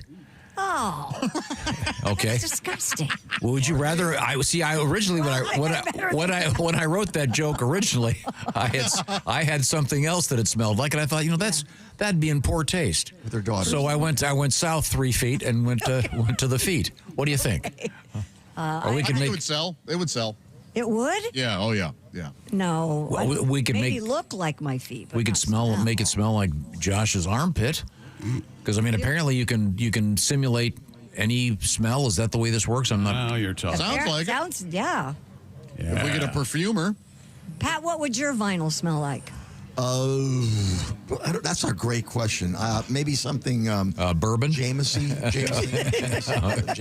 can beat him to it. You like that Jameson, don't you? I like Jameson. That was great. The drinking jack. Well, that's because you still have so many dead cells up there that they. No, I do not. No, you've been sober for quite some time. Yeah. Yeah, eight so maybe hours. Yeah, and cells regenerate. We don't know it.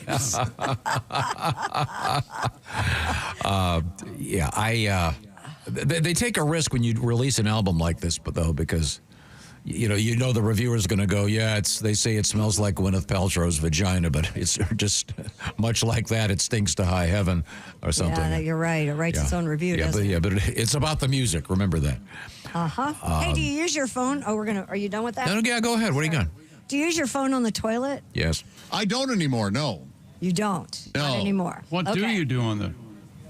You know what? I decided, what am I doing hanging out in here? So I just go and get out. That's actually the problem. Yes.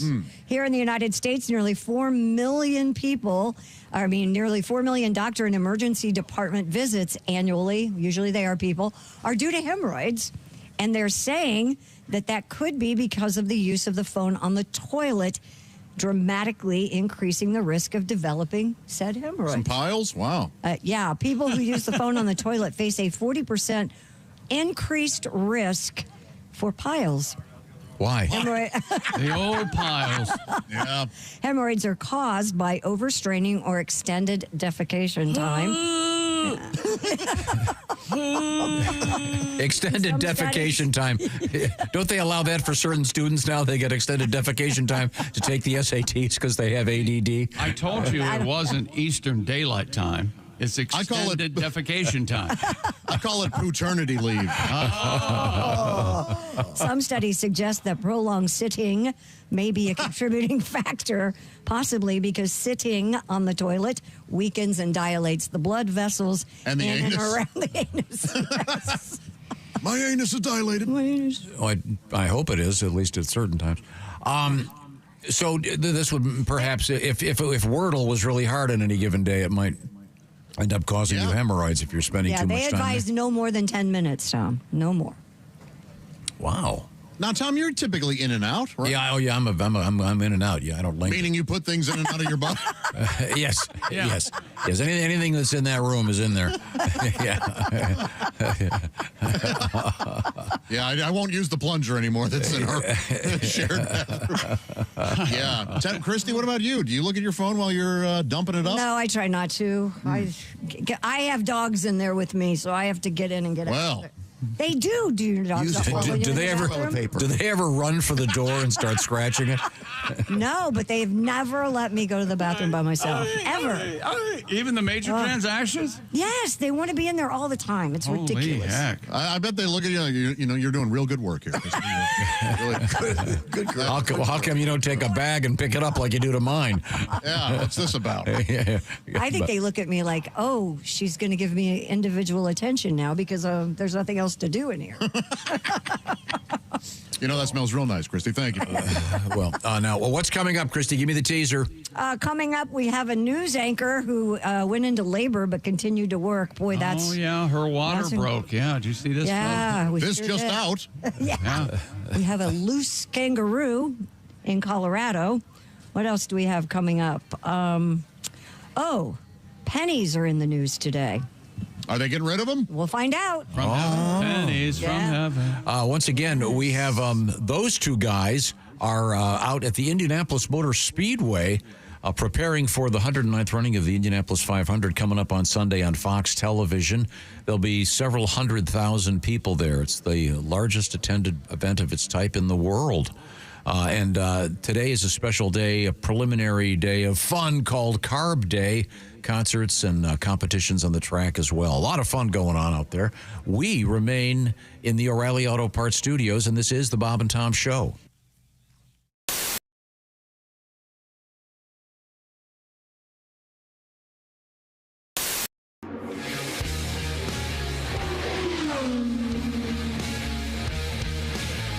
Johnny Parsons Jr., a lot of people recognize because he ran at the Speedway. His dad was Johnny Parsons, who won the 1950 Indy 500 and has a distinction of having the only misspelled name on the Borg-Warner trophy. They spelled it Johnnny, and it's Johnie is how he spells his name. In 1951, Maury Rose, who was running in his 15th 500, he won in 41, 47, and 48. Now 51, it's his 15th 500. And he's racing, and he gets tangled up with a guy and goes sliding in the infield and flips. Car winds up upside down. They come over, they shove the car over. He gets out of the car, walks over to the guardrail, sits down, reaches in his pocket, pulls out his pipe, lights his pipe. When the safety guys, he looks at him and he goes, some days you just can't make $1.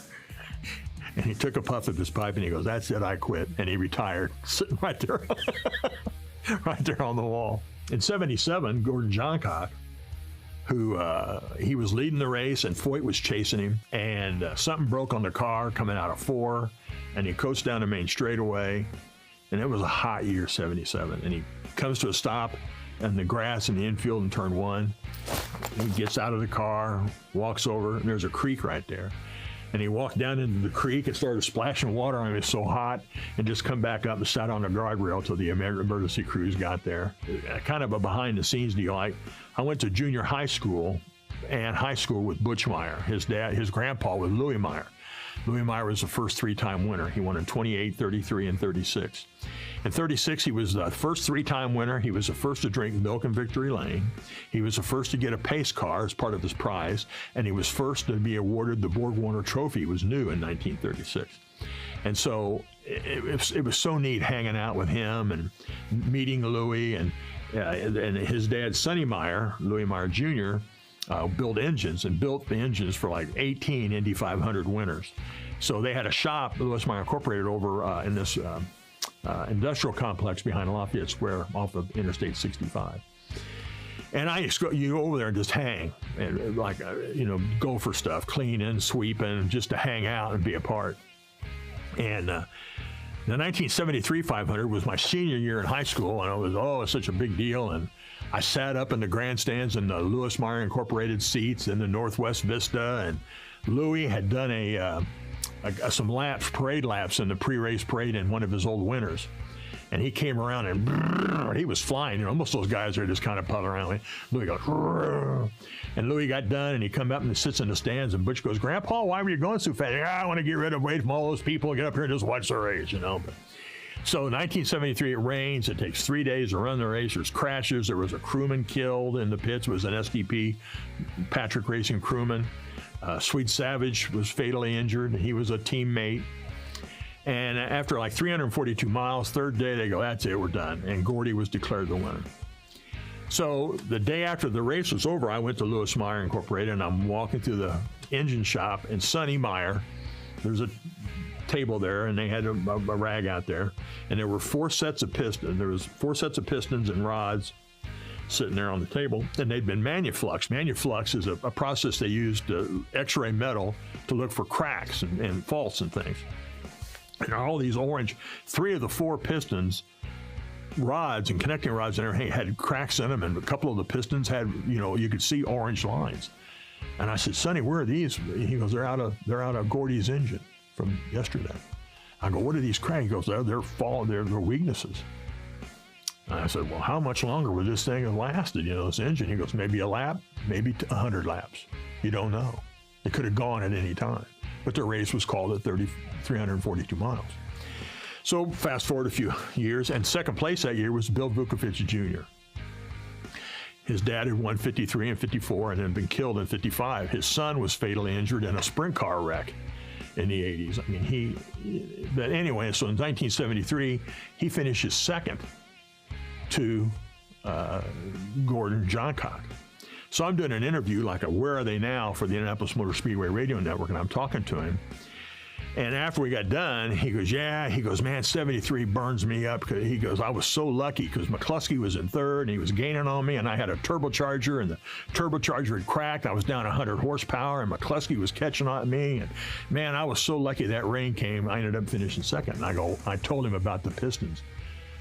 And he goes, a lap? And I go, yeah. Sonny said it could have lasted a lap, could have lasted 10 laps. And he goes, oh, I wish you'd have never told me that. I felt about that big for, you know, just another pound of disappointment, I think, in his life. So.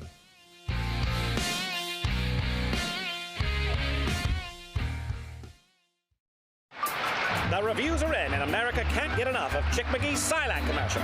Fanatical fans everywhere are even watching it in reverse. You know, this actually kind of makes sense. Truth is, you won't be finding any retirement checks in your mailbox until you first go back into your house and log on to SilacINS.com. At the Silac website, you'll even find a special link just for Bob and Tom listeners. Hey, hold on now. This part shouldn't be going backwards. There we are. It's SilacINS.com. Don't go backwards in retirement. Look forward to your retirement. Look into an annuity from Silac Insurance.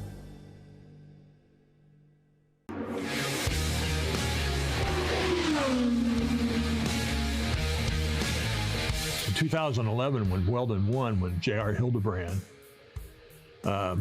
crashed on that last lap, you know, a lot of people don't know this. His spotter in the third turn was so confident they had won, he had left his post in the third turn and was running down to be in victory lane. And so he wasn't up there to tell him, hey, JR, slow down, watch out, there's a, you know, slower car ahead of you. And then he hit him and he crashed. And Weldon wins. So the race is over, everybody's going, where's Hildebrand? Where's Hildebrand? Everybody's looking for Hildebrand. Well, I was back in the garage area. And all the as we speak, your Subaru, your adventure. Start your adventure this month with Speedway Subaru. Hey, welcome back to the Bob and Tom Show. We're in the O'Reilly Auto Parts studios back here at Control Central. There's Pat Godwin. Hello, Chick.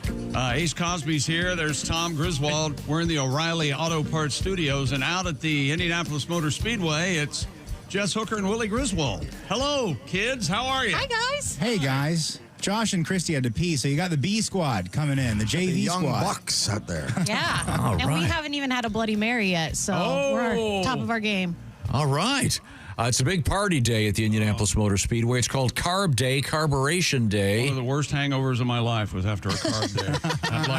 At like 2:30 in the afternoon. There's nothing worse than having a Bloody Mary hangover. Oh, boy. Oh, well, you missed a lot of action. Well, I didn't miss any Bloody Marys. Okay, it's a full day. Not an even dozen, I can tell you that. We'd like to urge you to pace yourself. Now, that actually leads to this story. Are you a fan of hip-hop music? I know, Willie, I know you enjoy a little bit of hip-hop. I think they both are. Miss Hooker, do you find yourself...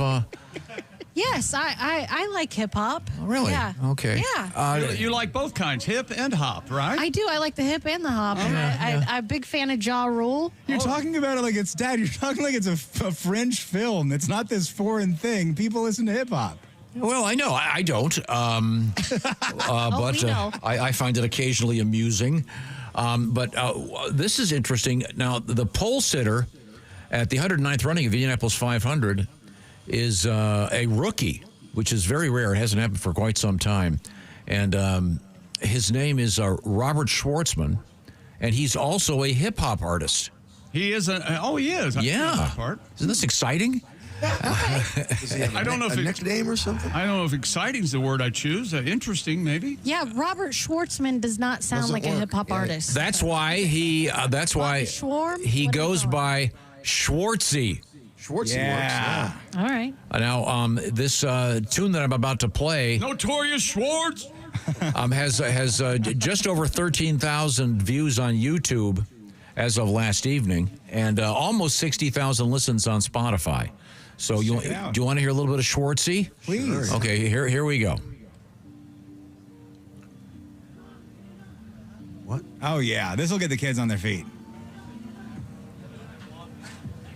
he dropped it.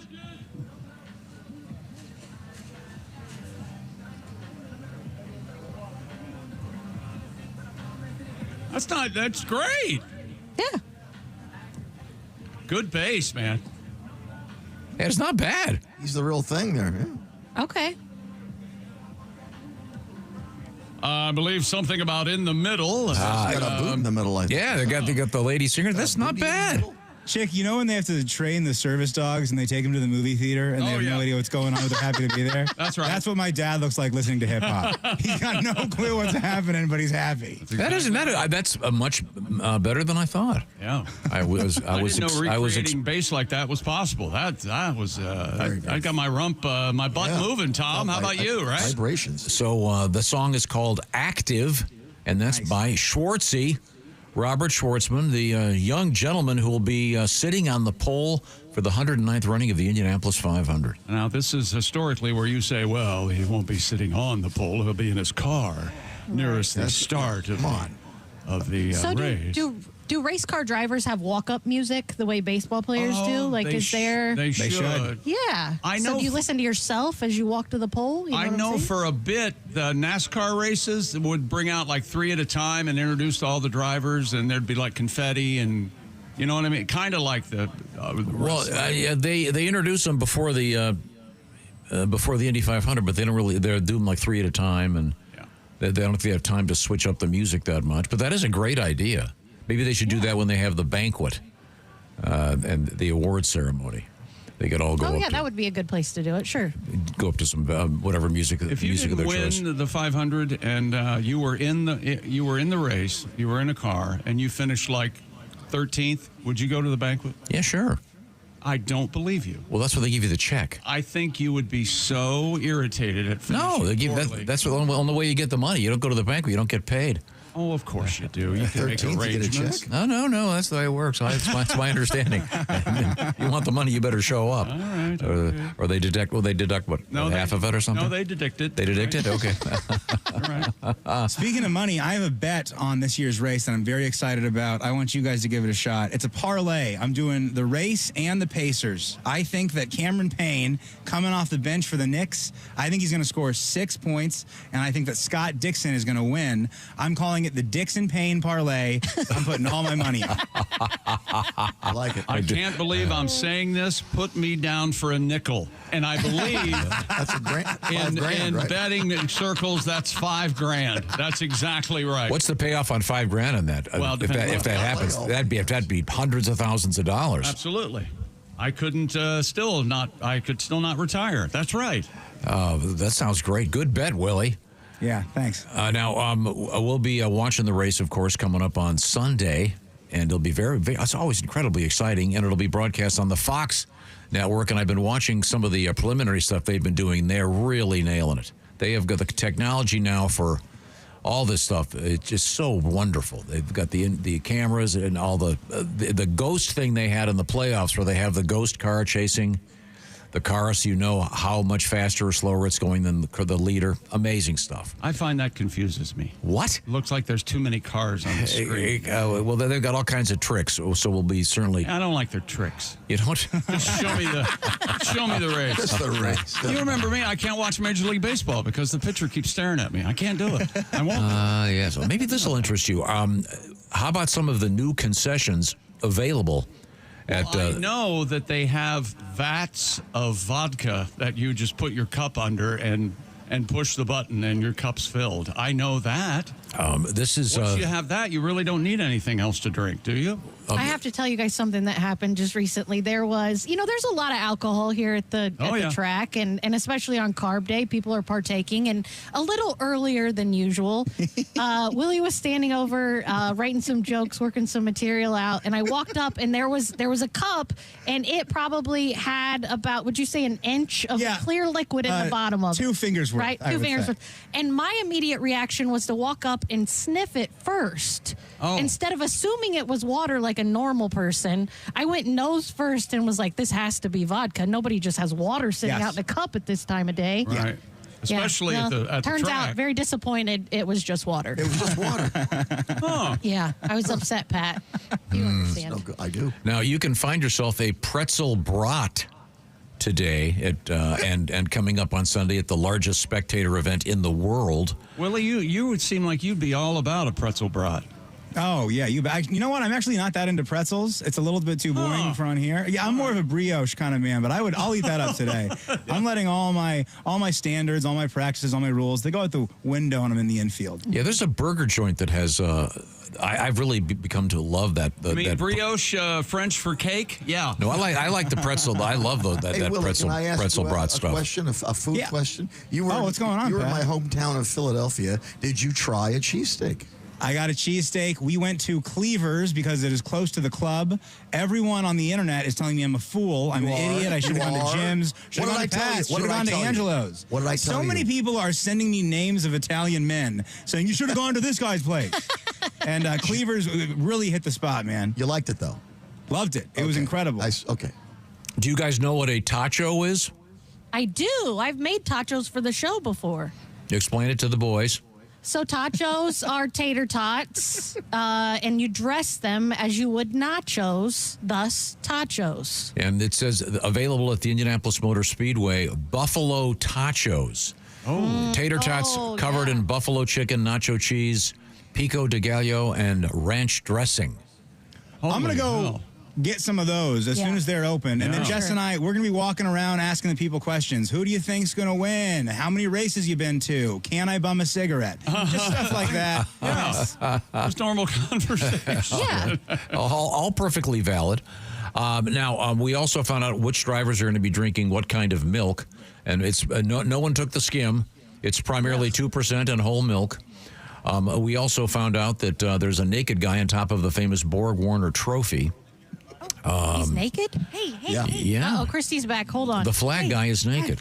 He is. I just saw him because when Josh and I went over to the media center to go to the restroom just now, and they were pulling the Borg Warner out of the back of the van. Nice. And they were setting the top of the Borg Warner actually comes off.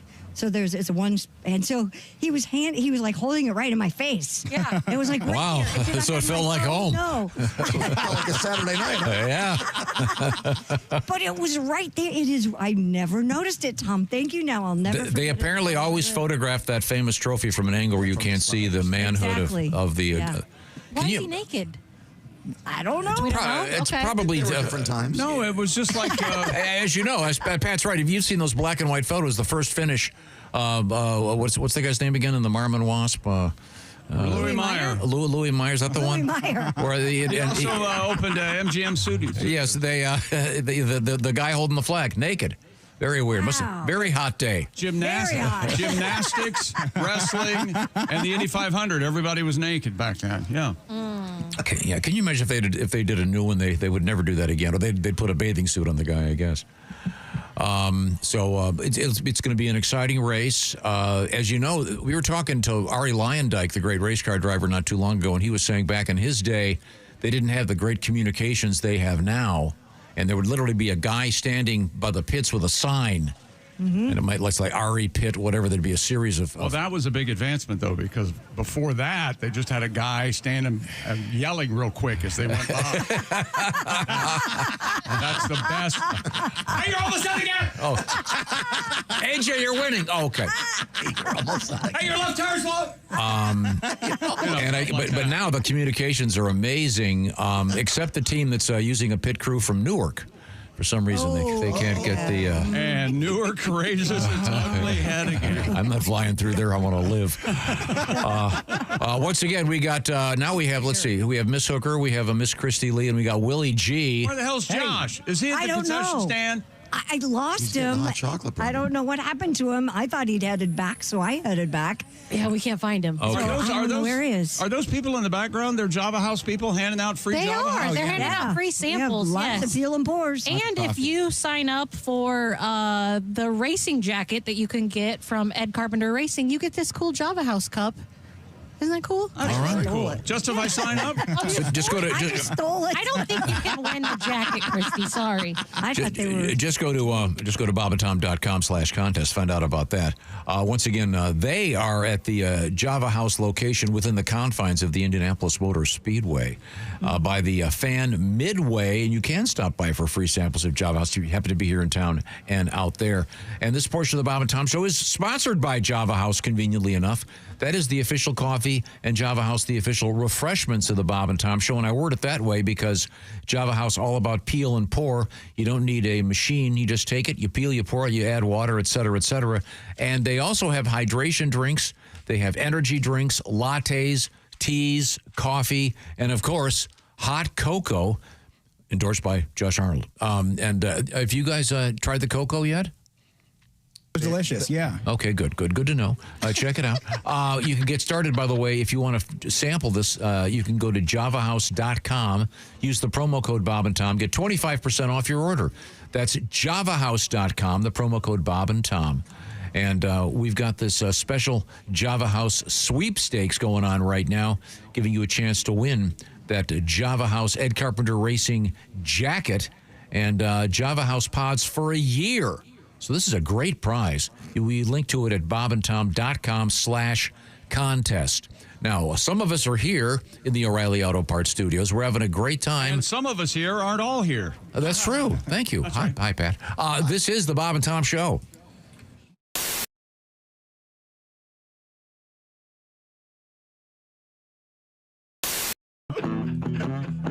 Are you ready? Ask me again. How you like it so far? Making coffee at the office was a hassle, was a chore. Hooked up with Java House, it ain't a drag no more. Don't need no percolator, no clunky pod machine. Don't need no coffee filter and grinding coffee beans. A quick peel and pour, got my coffee, got my tea. The thing about Java House that I can guarantee, it's amazingly smooth. Java House, it's amazingly smooth. Java House, get my tea, my latte too. It's amazingly smooth, Java House. It's time to break up with your brewer. Get rid of that nasty, dirty brewer and get started at javahouse.com. Just use promo code Bob and Tom to get 25% off your order. That's javahouse.com, promo code Bob and Tom, all one word, to get 25% off your online order. Thanks, Ball. Right now, Java House is giving you a chance to win an exclusive Java House ECR racer jacket and Java House pods for a year. Check out the link at bobandtom.com/contest. 1, 2, 3, got my coffee and my tea, my latte too. It's amazingly smooth. Java House. Yeah. All right. Java House. It's the official coffee, the official beverages of the Bob and Tom Show. Thank you very much, Java House. And I'll remind you to use that promo code Bob and Tom. In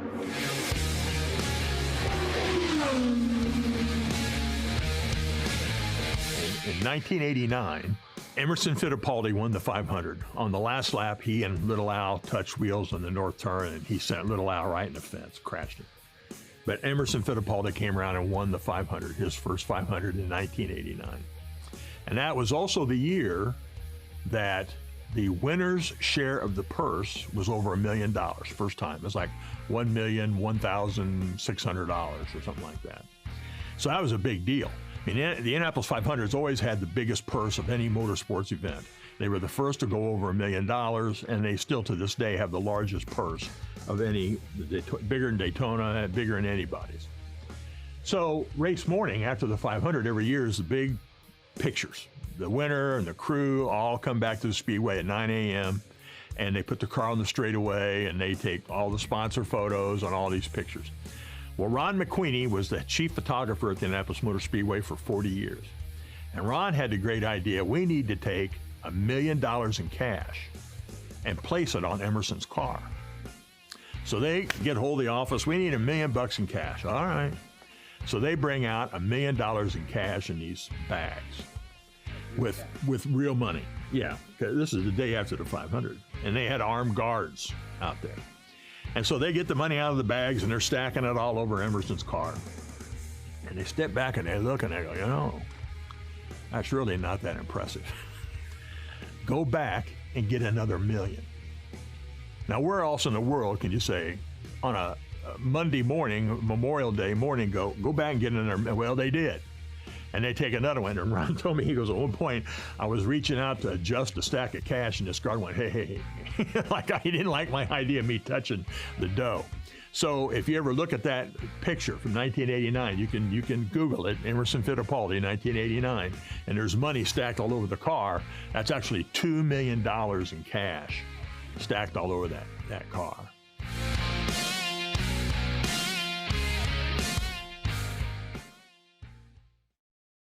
When you become a Bob and Tom VIP member, you get more and less. Wait, what? Which one is it? More or less? It's both. VIP members get more stuff to hear and less commercials to not hear.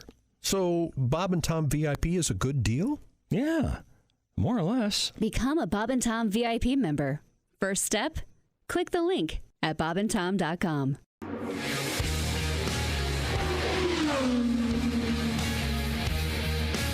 Back Home Again, Indiana, and Jim Nabors sang that forever and was beloved and did such a fabulous job. And that was a last-minute deal, like in 1972, 72 or 77 was the first year, and he was just there as a celebrity guest. And Tony Homan, it had to have been probably 72, and Tony Homan goes, "Oh my gosh, so-and-so was supposed to do this. Jim, will you do it?" And so there's photos of Nabors standing up on a ladder with a microphone in one hand and a 3x5 card in the other with the words, singing Back Home Again, Indy, because he didn't know till race morning. And it went over so well, obviously, that for years, and what a gracious man. He was always a treat to talk with, and what a great tradition he was. It really just added to that place.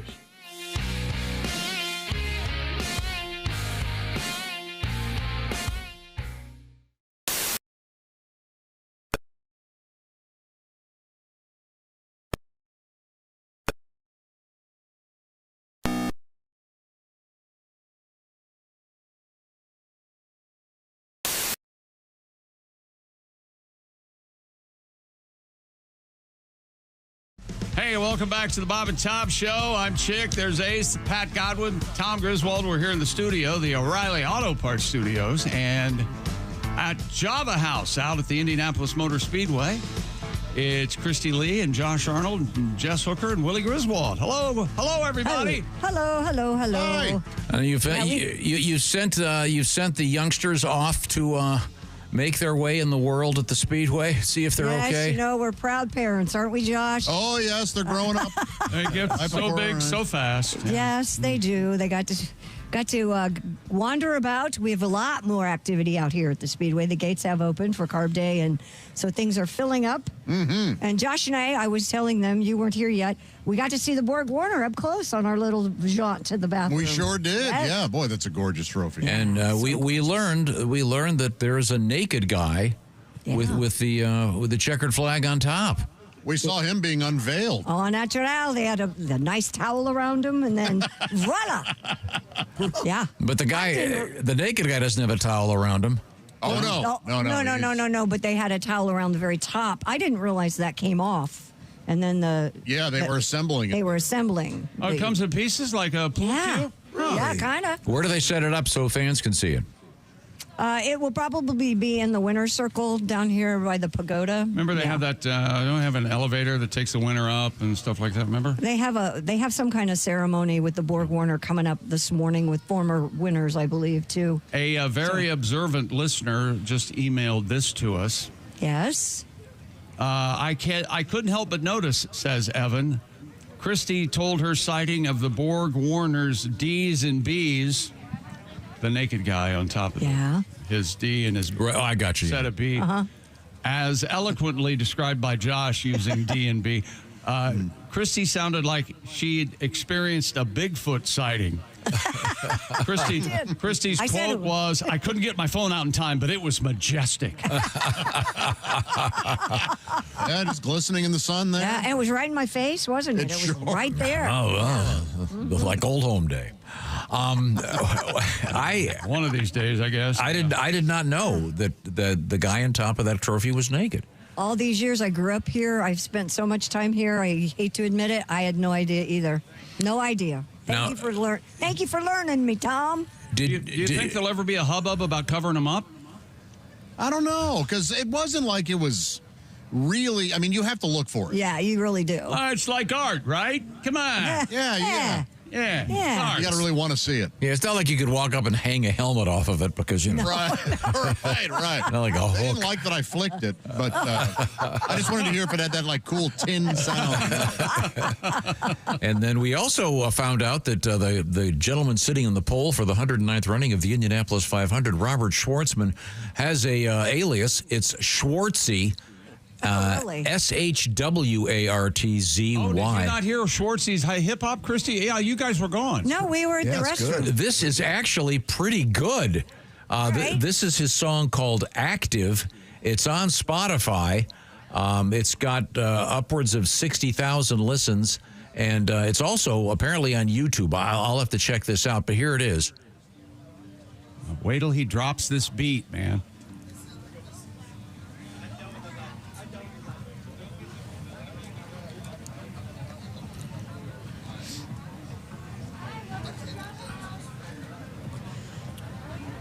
Wow.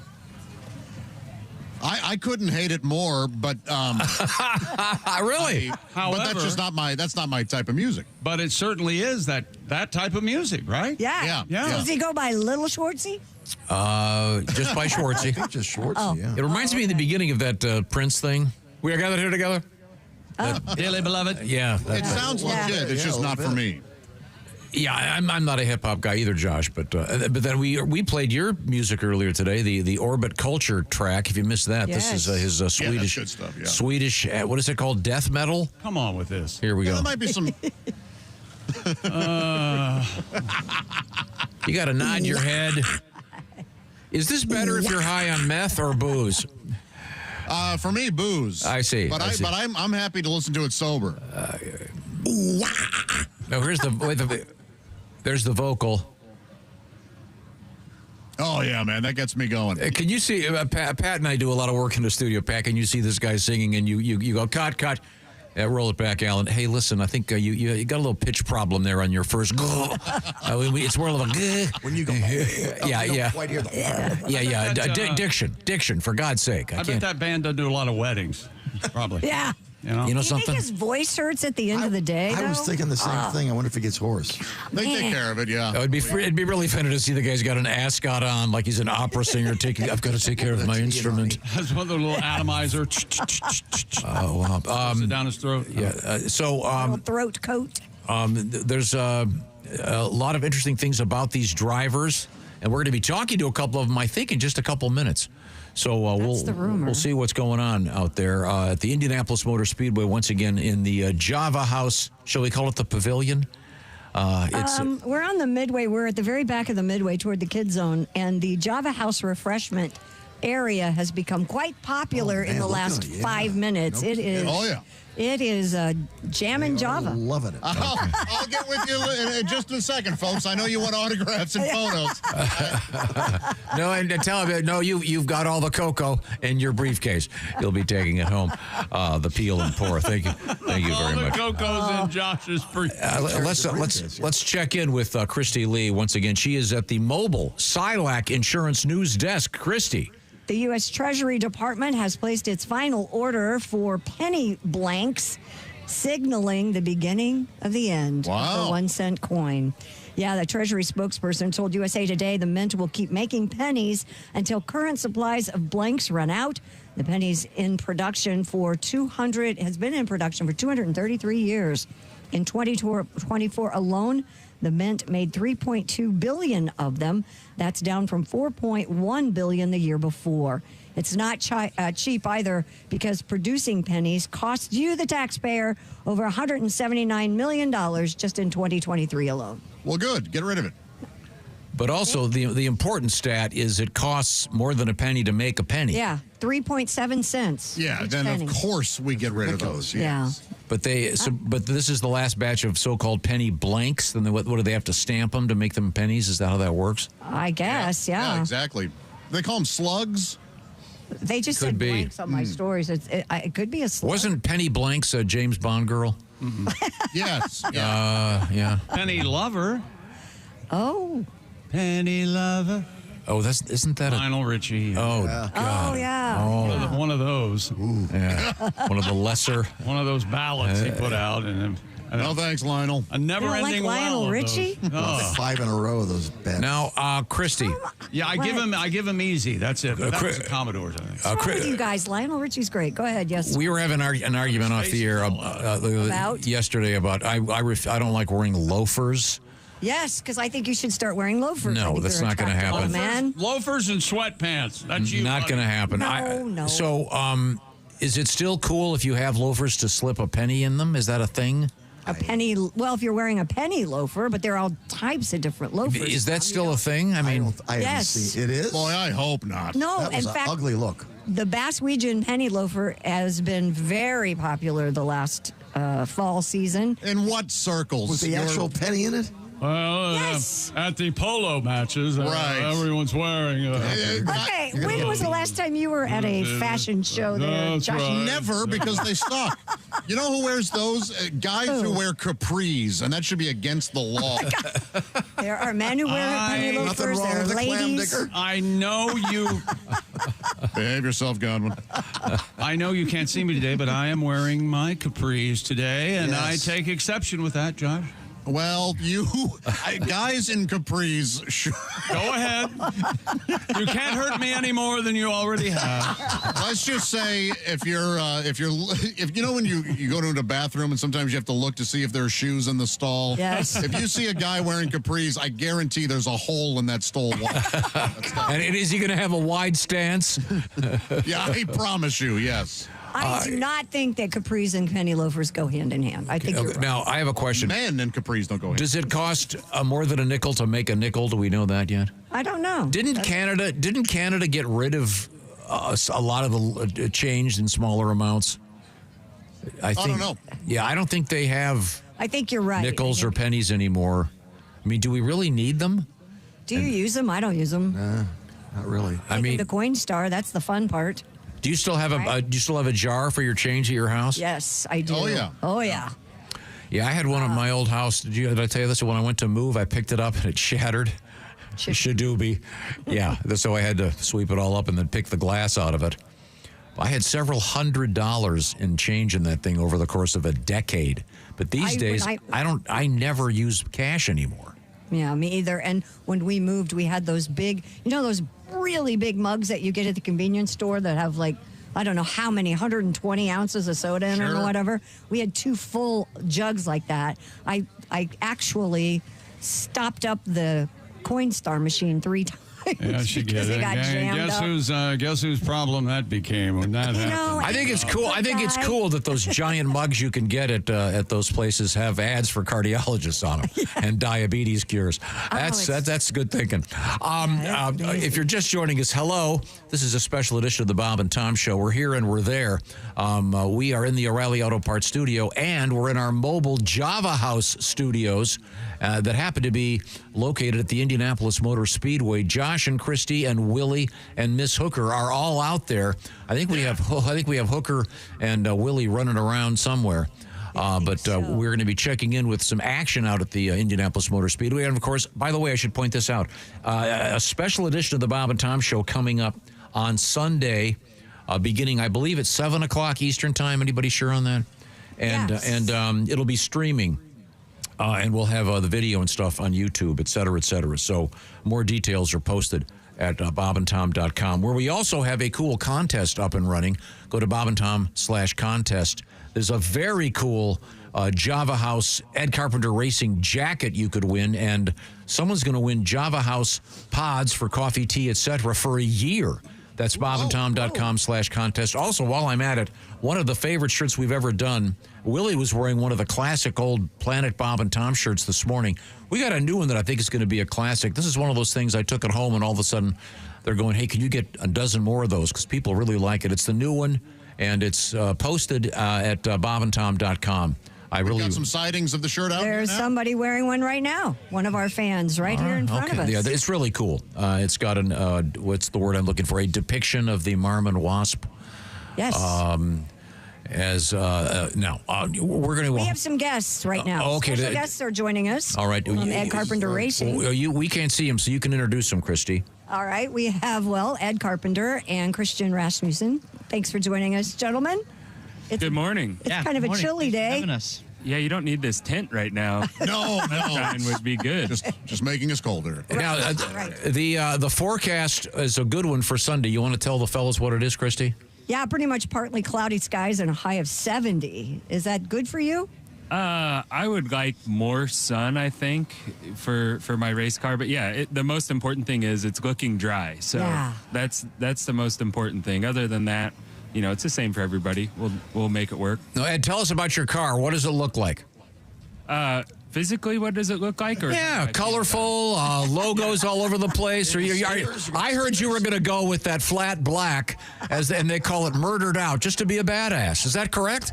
I've done that before, but no, we're very vibrant this year. It's kind of I don't know if it's a lime green or neon green. What you would call it exactly is the primary color, and then a couple of shades of blue. So it's a very bright machine. You're going to see me coming. Yeah, it's pretty. Number 33. Watch for it. All right. Splenda Stevia on the side. Now we have a thing on our show now. When you say Splenda, you got to slow down and pause so we can all say the word Splenda again, please, Ed. Splenda. Sweet. That's going to catch on. I'm telling you. I like it. And Christian, you're in the number 21 car. The number 21 car, Splenda on the side as well. Not Sweet. Yeah, but Splenda. Did you learn nothing from what we just said? You guys, you have to throw a Danish accent on your. I know, and I don't have a Danish accent. No, I think it's a hard one to replicate. To be honest, it is. It's what I've been told. Now, who are the most famous Danes in history? That's a good question. Like, the famous physicist. There's a couple of great ones, yeah. Yeah. There's the chess player. Hamlet, right? I think this is the test, Hamlet, Christian. Yeah. Come on. Bent Larson, wasn't he the famous? Bennett, I think I broke. No, Bent. Caroline Wozniacki, the tennis player, she's pretty famous. Yes. Kevin Magnussen's pretty famous. I think going back to like the physicist stuff. Niels Bohr. His name is Niels Bohr. Yeah. Is he a Dane? He was a great Dane, right? Scuba, yeah. He was probably the most loyal Dane, I would say. Now, Christian, no matter how high Shaggy got, Scooby was right there. Christian, do you dream in Danish or in English? Shoot, I don't dream much, to be honest. I always wake up, my girlfriend is always talking about her crazy dreams that's going on, and I'm like, well, I'm pretty blank. I was in a relationship like that one time. I catch myself thinking in English sometimes. Really? Yeah, I do. Just because, I'm over here so much. My life is here. I speak more English than I do Danish nowadays, so it just kind of comes naturally. I think. You're really known for your TikTok videos and your Instagram videos. Do you do a lot of those in Danish as well as in English? No, they're all in English. Are they? Yeah. Okay. What flavor of Danish do you most like cream cheese, right? Cream cheese has got to be the answer. Right? Yeah. Well, if something comes with chocolate, it would probably be that one. Over in, do you call them usses? When you have like a bread, yeah. Instead of a Danish? We should, honestly. We should. Yeah, no, I think we just kind of call them pastries in the Danish word for it. Where is Daneland? Daneland is just to the west of Sweden, north of Germany. So it's up there in Scandinavia. And where's Sweden and Germany? Wow. By the way, so nobody knows. Northern Europe. Did your boss, Mr. Carpenter, warn you that this would be a less than serious interview? I did not. Okay, so he's okay. Making it that much better.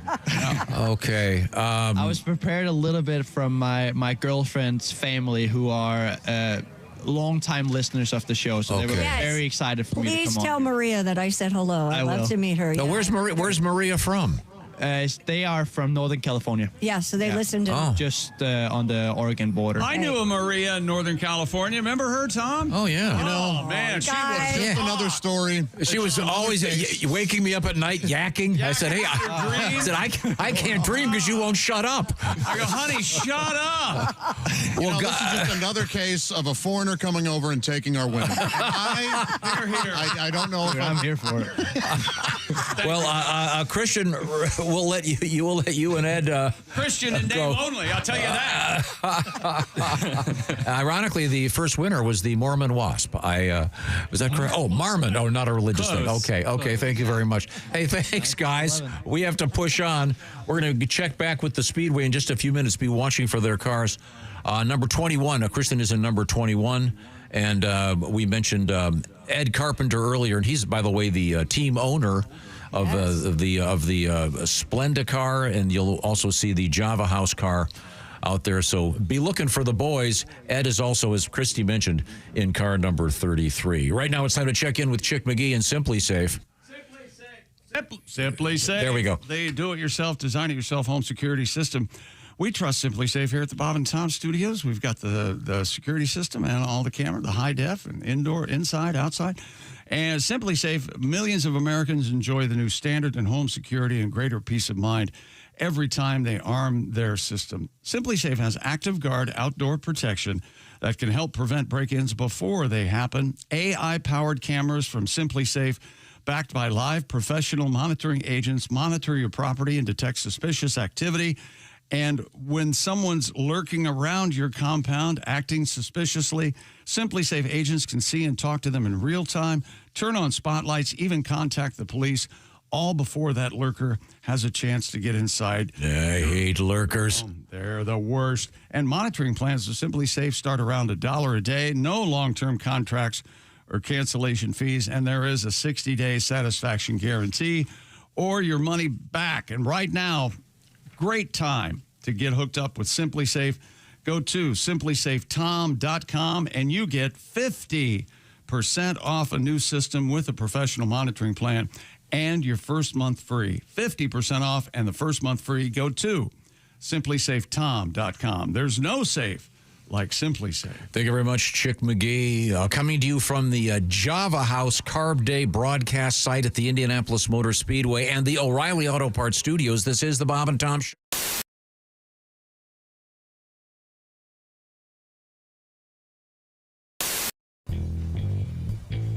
A look at their car is perhaps the best way to introduce the uninitiated to WFBQ Radio's morning team, Bob and Tom.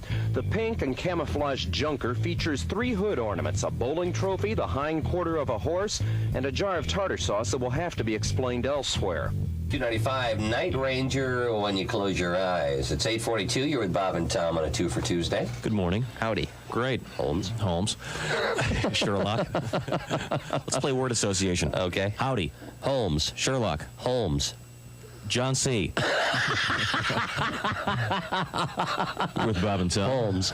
The human tripod. I see. Okay, I'm sorry, Bob. That's all right. From 6 a.m. and for the next 4 hours, Bob Kavoyan and Tom Griswold fill the airwaves with jokes and pranks that range from silly to hilarious and from bawdy to sick.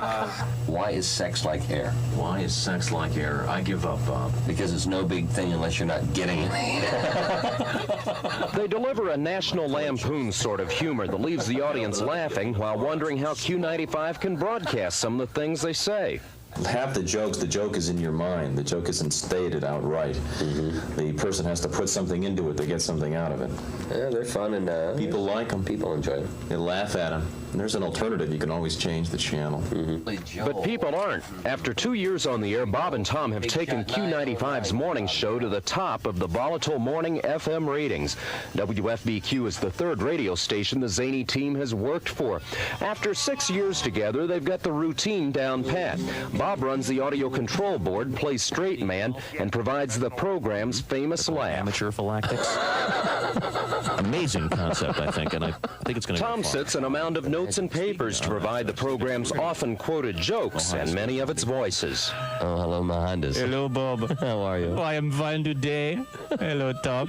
Hi, Mohandas. You look very good today. Thank you so much, Mohandas. Much of their banter is off the cuff, with an occasionally rehearsed punchline off mic during a song.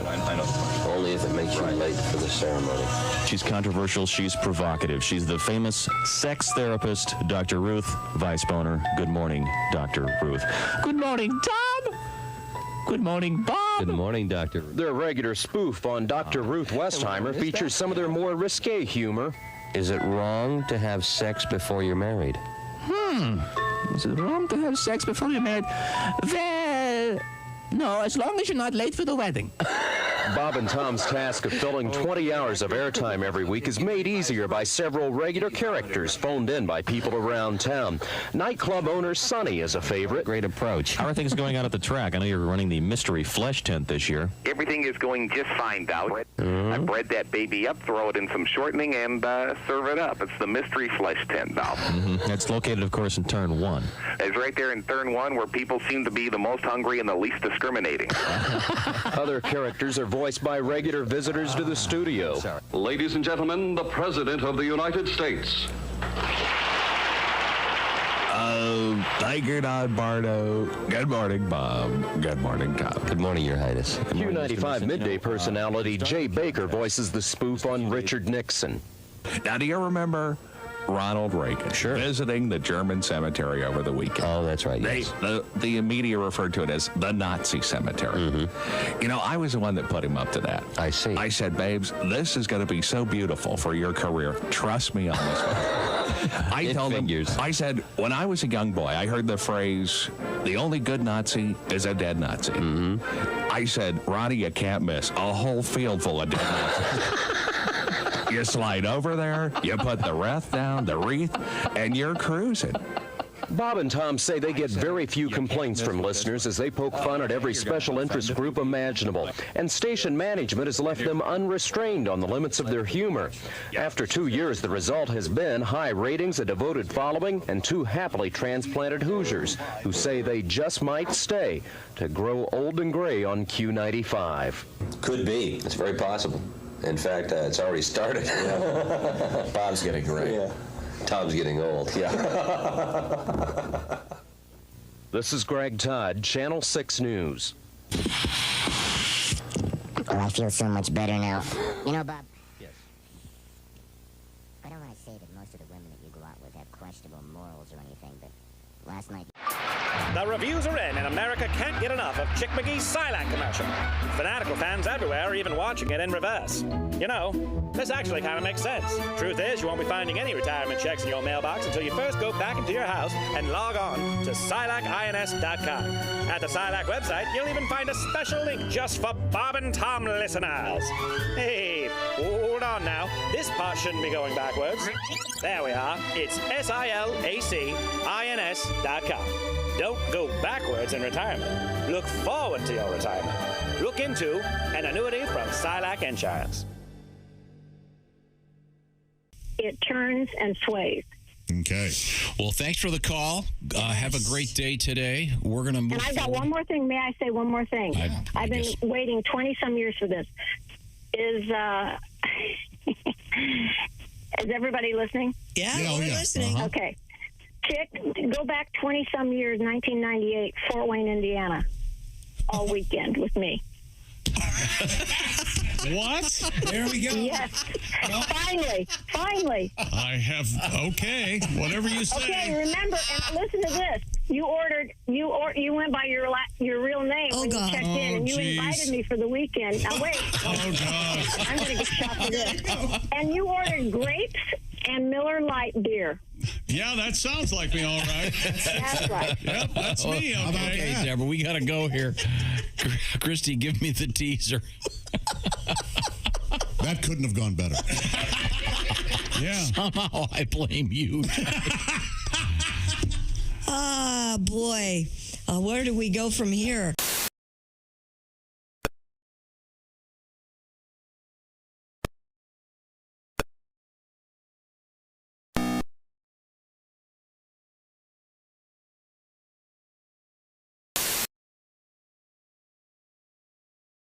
From Peru, Indiana, won $1,000. Phil Reel from Noblesville, you could be a winner too. Also coming up this weekend, it's the Q9500 Race Week soundtrack.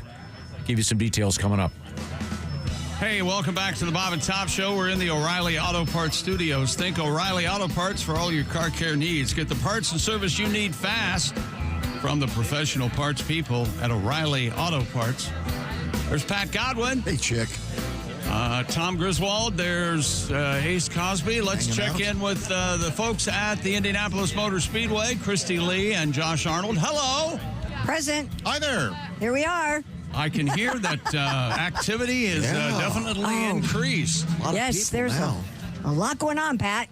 We have a lot of people in the Midway, all sampling the wonderful Java House Peel and Pour.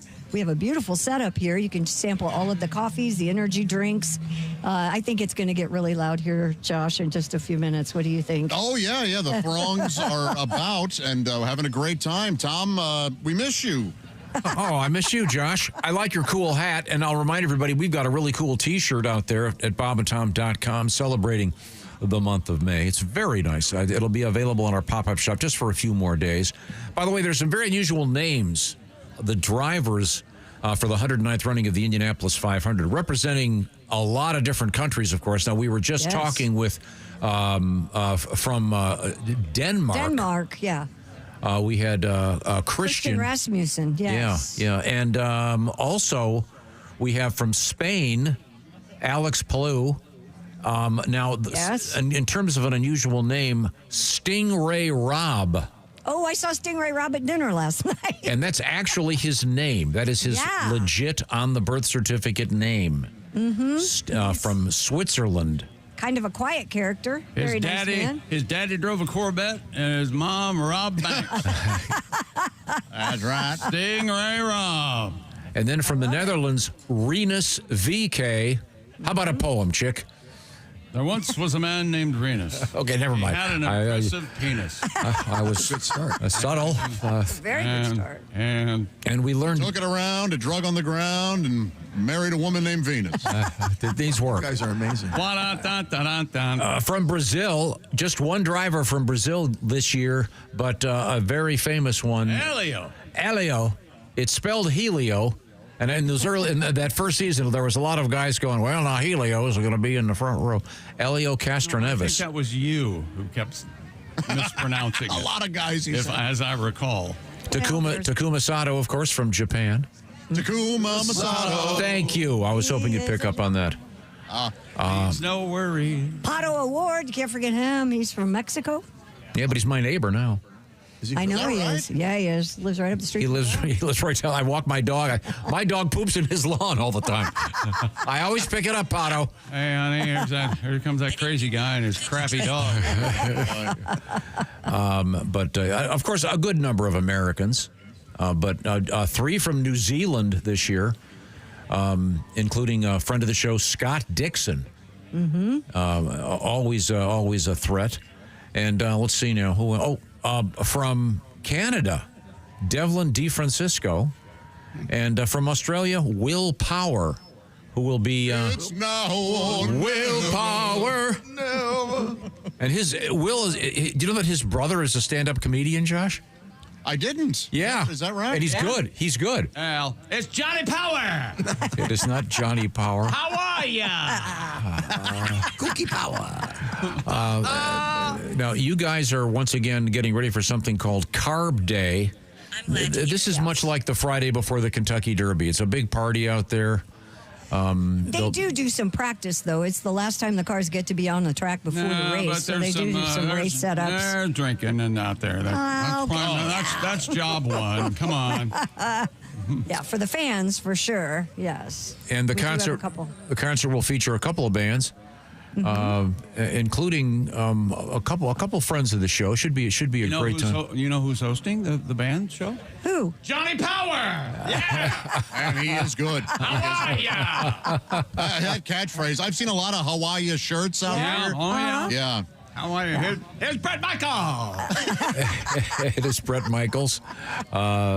And My kids had to go, what song does Brett Michaels sing? Well, I was like, I'm sure they do. every rose has a. oh, they have to know at least. Yeah. They at least know that one, right? Well, they did know that one when I said he was the front man for Poison. They were like, oh, okay. But they didn't realize that, they're here for All American Rejects. They're very excited about that band. They should be. Yeah, I like them too. Yeah. And they're, like I mentioned a while back, they're doing this tour right now. They're doing all these sort of pop-up shows, getting huge crowds.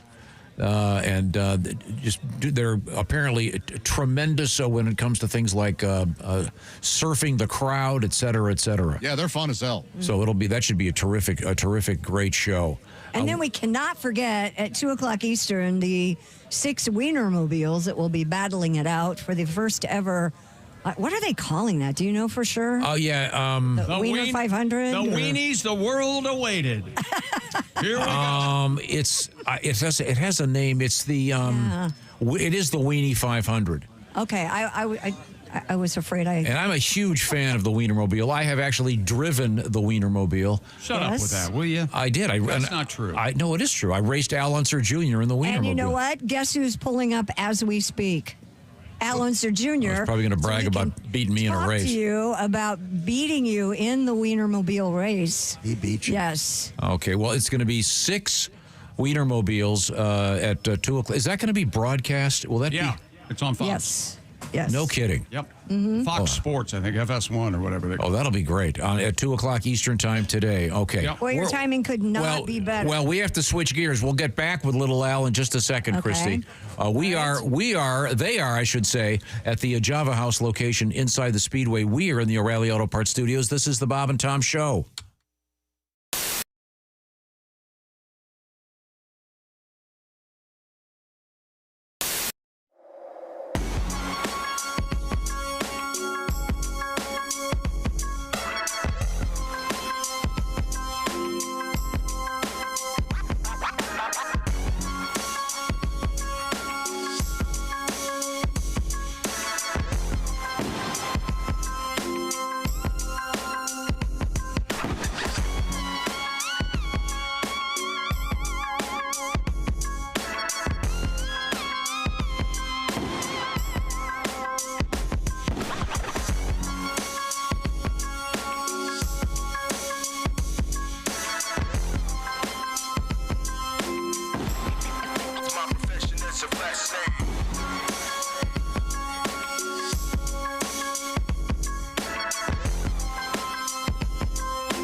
your brewer, switch to Java House. Amazingly smooth barista quality cold brew in seconds with no equipment required. Just peel and pour over hot or cold water. Effortlessly easy. Coffee, teas, hydration and energy drinks, hot cocoa and more. Order online at javahouse.com. Java House, the official coffee and refreshments of the Bob and Tom Show.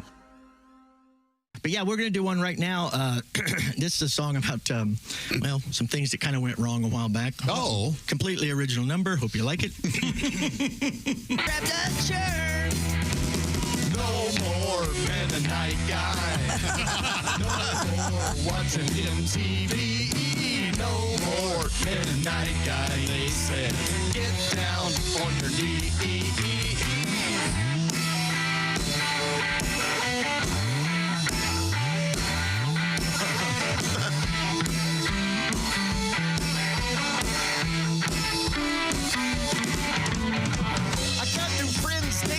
The papers, they can't tell me if I picked her winning numbers in the lottery. Oh, they say no more Mennonite guy, no more eating store-bought meat, no more Mennonite guy. They said kill it, then we'll eat.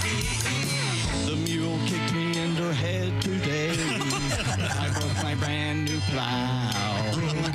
My wife's been thrown out of the sewing circle. I caught my son with a cow. I went to church in my black tuxedo. How was I to know that when you pray with the Amish people, you can't wear rented clothes? So I say, no more Amish nice guy. No more making quilts and sheets. No more Amish nice guy. I say, someone give me my car keys. My car keys. My car keys, please. Ladies and gentlemen, the Electric Amish, our house band today here in the Bob and Tom program. Thank you very much, fellas. Take Thank five. you. Start making furniture. Maybe later we'll play another Alice Cooper song called Mules Out. You can play that. And Graber, Alice Cooper is not a female barrel maker. What? Yeah, I know. I thought maybe. You're thinking of the wrong lady, Josh. You know Allison. She makes fine barrels. Does she? Oh, one of the best Coopers in northern Indiana. Thank you very much.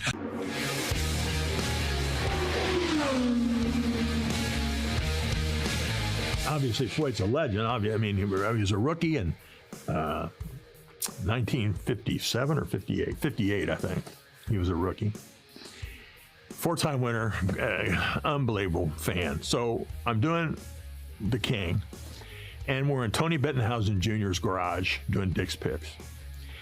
And Bob, AJ, was in the garage with us. So we start doing a pair of kings because AJ was the king, and then the king, Elvis the king. So we're doing a pair of kings. And I go, AJ, I go, Meyer, let's take our shirts off and have a belly button contest right here in the garage. I said, then we'll lay on the floor and see whose belly button can hold the most gravy. Oh, thank you very much.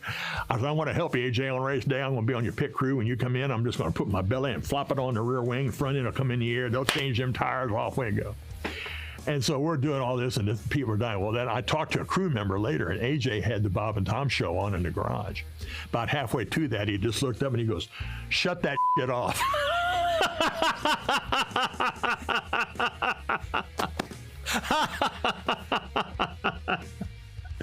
And he was always a little cool to me after that.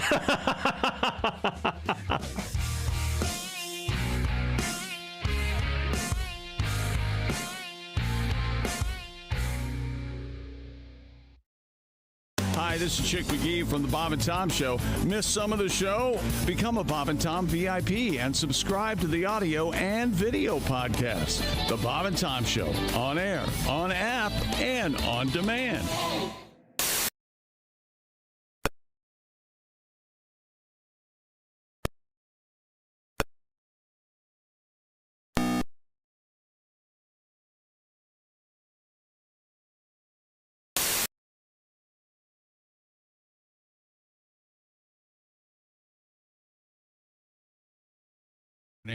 Service. North side, 96th and Keystone. South side, 2 miles south of the Greenwood Park Mall. That's Dreyer and Reinbold BMW. Welcome back to the Bob and Tom Show. We're in the O'Reilly Auto Parts Studios. The show where stupidity stopped and parked and stayed there. Special edition of our program. It's wild here. We have Christy Lee and Josh are at the Indianapolis Motor Speedway at the Java House set up there in the Fan Midway. And we have Willie G somewhere out there along with Jess Hooker. We're hoping to hook up with them. Checking with them in just a little bit, but first we have a very special guest. Two-time Indy 500 champ Al Unser Jr. has joined us, Tom. Hey, Al.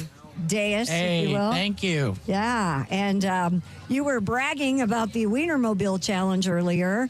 Bragging. And I believe Al beat you in that? Yeah, we raced the Wienermobiles. Al, apparently a man of great skill, passed me there at the end. I think you cheated on the start. Of course I did. I remember. I was pretending I was Emerson Fittipaldi. I was cheating. Yep, on your mark, get set, and you took off. Not an honorable man. That's amazing. I have a real quick question. Al Jr., of course, as Christy mentioned, a two-time winner of the Indianapolis 500. What's the best movie about racing? Not necessarily Indy cars, but just in general. You've probably seen a bunch of them. Is there one of them that's at least close to reality? The one that stands out the most, or the one who's did the best job with it and the best storyline, Rush. Ah. Yeah, that's what I keep hearing. Rush is the number one, and Willie T. Ribbs, who is part of F1 and all that kind of stuff, he's seen a little bit of the F1 movie coming out. Mm-hmm. He said it kind of has a thumbs down to it. Oh, really? Wow. Yeah. So I don't know. You know, I think he was talking more about the storyline, where I guess Brad Pitt's character is like older and so on, and that does not exist in F1. That's a shame, because that movie is a new sponsor of ours. So, Yeah. we kind of wish you hadn't said that, Al. We're kidding. I'm not saying it. Okay. Willie That's T. right. Ribbs. You can't backpedal now. So Willie said it, not me. Okay, all right. We're speaking with Al Unser Jr., a legend at the Speedway, winner of 2, and of course part of a famous racing family. I know the Indy 500 means a lot to you. I can remember watching the banquets years ago, and you always had important and good things to say. I have a tactical question. If you don't go to the banquet, do you get the check still? Yes. Oh, you do? Yes. You just don't get it for a year. Really? Whoa. No, I'm kidding. We bought that. We all bought that. Yeah, you guys did. Wow. Yeah, we were down the road, man. I thought Do people not show up? There are people who have not shown up. Huh. Yeah. Didn't know yeah. that. But you still get the check. I mean, I'd see if I were my dad missed it 1 year, and it was because my sister was graduating high school, so it was a graduation. So Dad left early from Indy to go to her graduation, and I remember Speed Sport News really ripped him for missing it. No. For being a good father. Yeah, right? Yeah, it was unbelievable, and Dad had a response to it. So. I bet he did. He did. Al Jr. is our guest. Al, how much input, is it the same as it was when you were driving? How much input does the driver have with respect to the setup on the car? And are you aware of everything going on?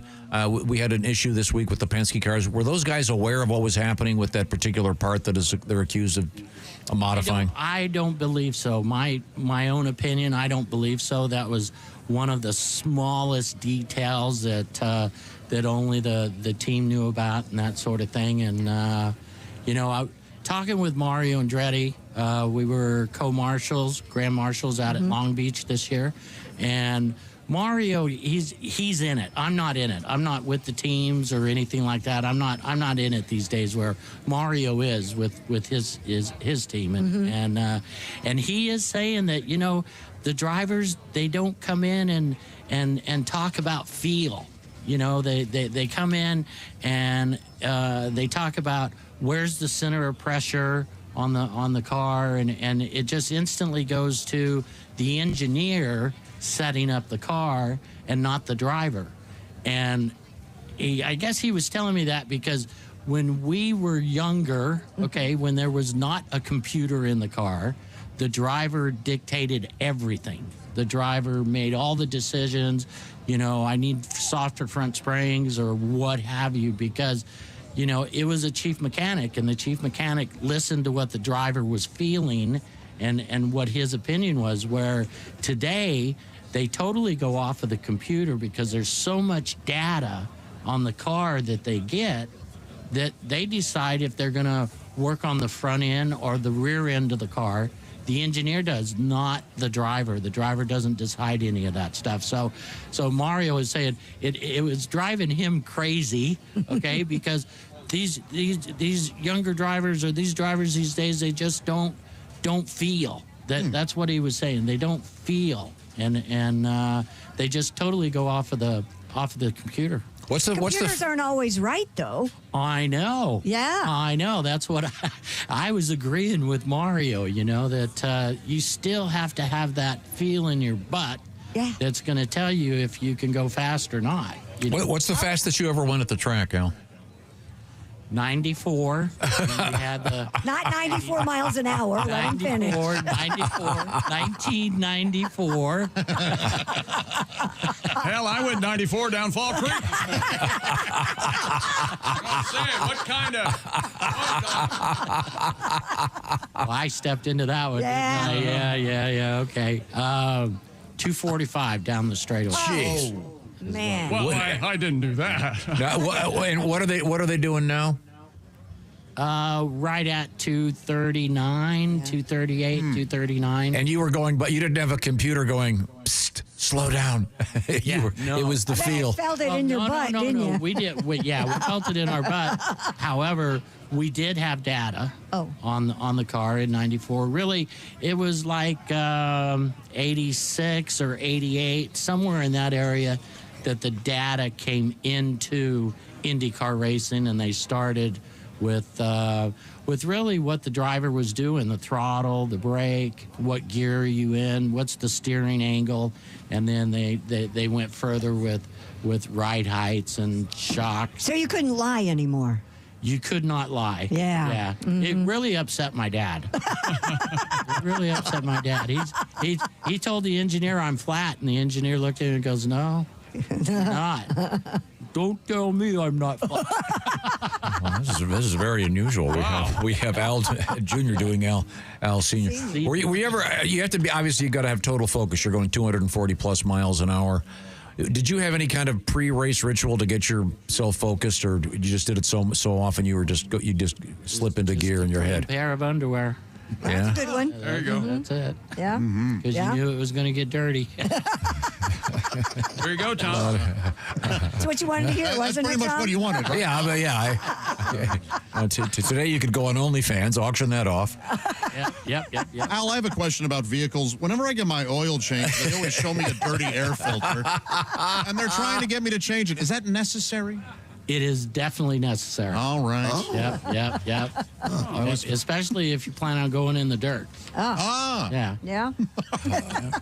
Thank you. Now, Al, are you going to be doing anything official with regard to are you driving one of the older cars or anything as a part of the parade? Anything going on with you? Yes. I'll be driving one of the Roadsters on race day morning, and then we'll get in a parade car and go around as a winner's parade lap. Now, do you wear your special jacket for that parade lap?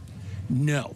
Where do you wear those jackets? I don't know if Tom knows this, but they have like a jacket now, like they do for the Masters. Yep. That you guys get. Yep. We took the photo this morning, and I was out there with all the real legends, you know, of the Speedway, and so that was a great honor.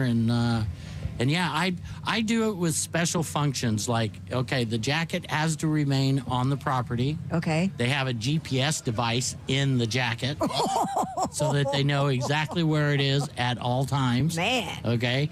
And so you can call and ask for it anytime. They don't deny you at all. And yeah, I've worn it to some functions, some different foundations.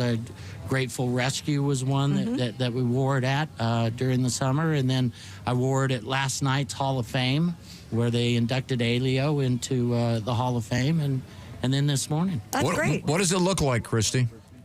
It's a suit jacket. It's blue. It's blue, and on the inside, the whole lining is every winning photos of that driver. Yep, yeah, of that driver. Oh, cool. Okay. Yeah. Well, very good. Well, Al, it's always a pleasure. Have a great race weekend. We're going to check out briefly, and we'll be back shortly. A couple quick things. I should point out that they are at the Java House location at the Indianapolis Motor Speedway in the Fan Midway. We are here in the O'Reilly Auto Parts Studios. And I want to remind you one other thing. This is actually Mental Health Awareness Month, and that's important. And we're going to talk a little bit about BetterHelp, which is a relatively new way to access counseling and to access therapy, because it's done online. And now I say it's relatively new, but they've been doing it for 10 years now, and it's taking off with more than 30,000 licensed therapists as part of this program. 5 million people have been participating in this. It's all about getting yourself hooked up with a therapist. And the hookup is done online. So when it's time for the therapy sessions, you're doing it on your phone or on your laptop or whatever, but it's done online. You can have the cameras on like a Zoom call. You can have them off like a phone call. You can even do it texting back and forth. It's up to you. Visit BetterHelp.com/BT Show. You'll get 10% off your first month, by the way, if you add that /BT Show part. Once again, it's BetterHelp, H-E-L-P, BetterHelp.com/BT Show. And once again, Mental Health Awareness Month. And what this is all about is, as they say, getting rid of the stigma and allowing people to realize that seeking counseling and seeking the sort of situation in which you're talking to a therapist is a good thing. There's nothing to be ashamed of. Don't worry about being judged. Once again, mental health support is out there, and one of the ways to access it is with BetterHelp at BetterHelp.com/BT Show. Coming up, more delights from out there and in here. We are in the O'Reilly Auto Parts Studios, and this is the Bob.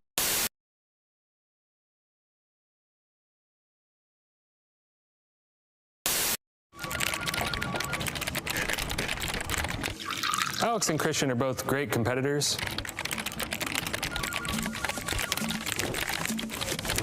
That doesn't always translate to a smooth workplace.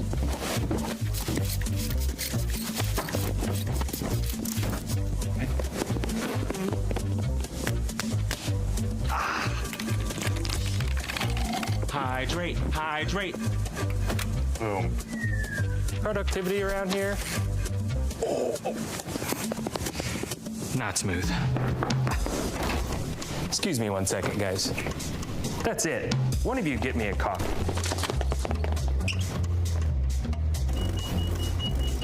Want a barista quality coffee fast? With Java House, you just peel, pour, and enjoy. No complicated brewer needed. Amazingly smooth. Not smooth.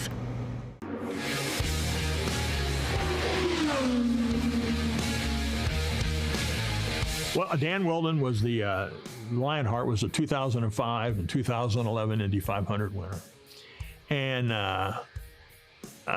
he was just such a personable person.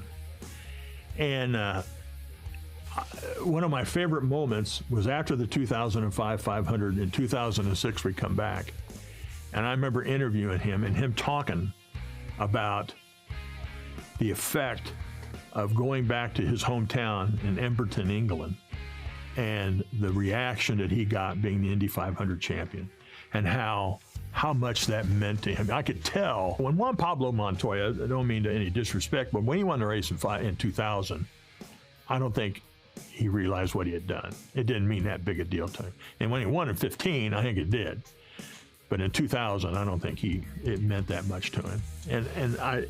But to see Weldon's passion, and to see him with his kids when they were very, very little in the garage area, and just his confidence in August, after he won the race in May of 11, and then in August, they had announced that big race that they were going to do in Vegas in October, and this was August, and he was back doing PR for that event during the Brickyard, and I saw him in the media center. I did a last interview with him, you know, about does it ever get old? Oh, no, it doesn't get old winning the Indy 500 and how important it was to him. But just his passion, how deep he felt about that. Mark Dismore, who was an IndyCar driver, owns a Newcastle Motorsports Park out in Newcastle, Indiana. It's an outdoor, it's like a European karting track and facility. And Weldon had a kart out there and was out there all the time running. And just, here's a 2-time Indy winner just hanging out, running his go-kart, his shifter kart, you know, but he just loved it. And he just loved being a part of it.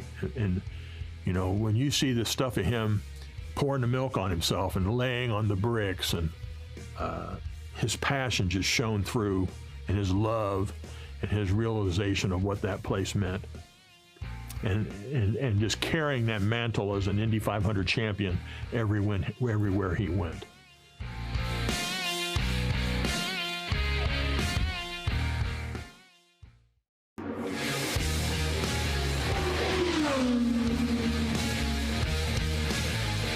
It's a tradition. I mean, this will be the 107th running.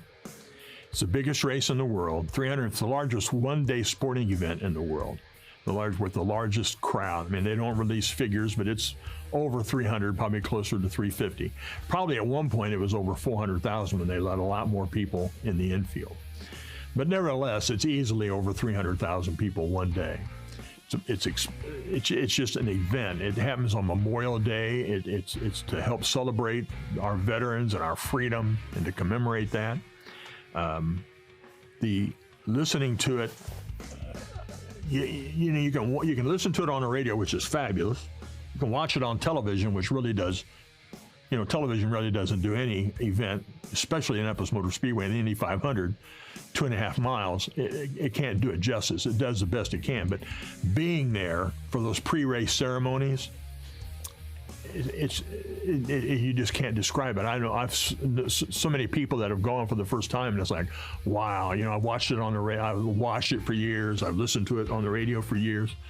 But being here with all these people and all this energy and all this going on, and just how fast they are. Television cannot capture how fast these cars are. I mean, running, there's no fenders. Rubbing ain't racing in IndyCar. Rubbing is, you go over a tire and you go flipping through the air. So I think what makes it as important is tradition and how long it's just been around, and that it is a piece of Americana that is unique to Indianapolis, and I think unique in the matter of all the different people and the time of day, the time of year, and the people that it celebrates.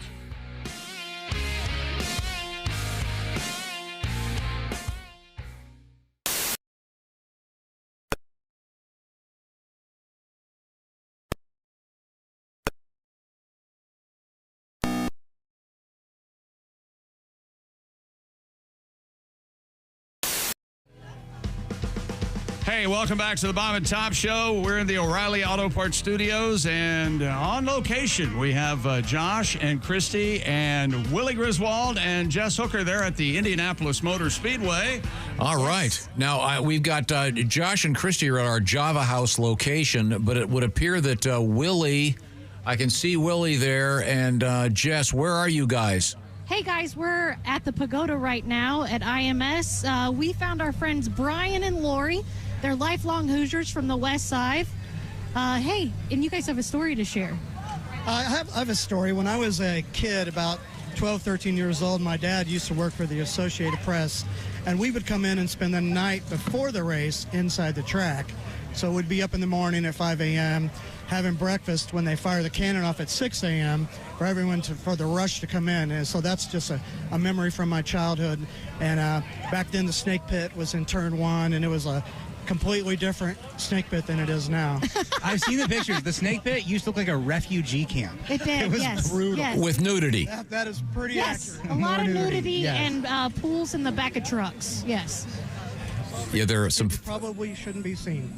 Yes, yeah, there's some famous photographs of things in the so-called snake pit. It's not. Guys, go ahead. I also found a couple of people that there's Jim, right? Yeah. Jim actually told me earlier that he's a Hoosier. He moved to Phoenix, Arizona. Him and his girlfriend Judy come out here for the race every year. They've actually been here for the whole month of May. But Jim told me this isn't his first time being on the Bob and Tom show. Do you want to share, Jim? Yeah, so actually back in 91, I came out here for the night before the race. I was out here partying, stayed out all night during the night before the race party. It was raining, so I managed to allocate myself one of the banners along one of the fences. And so I got into the first turn, and I covered myself with the banner to protect myself from the rain. Had a warm 12-pack of beer in my hand. Nice. And, I guess Tom and Chick came out. They thought I was naked under the banner, and so they came out to interview me. And for like the next couple weeks, everywhere I went Indy, everybody thought that I was the naked guy in the infield on race day. So I'm back, naked guy in the infield. All right. And who won the race that year? I think somebody told me Al Unser won the race. I can't quite remember, but I think it was Al Unser. Hey, so we found the naked guy from the infield from the 1991 Indy 500. I mean, this is a celebrity, guys. That sounds about right. Yeah, I'm pretty sure he's the naked guy on the Borg Warner Trophy, actually. Oh, there you go. Oh, that makes sense. Yeah. Okay. Yeah, Al won in 92. 92.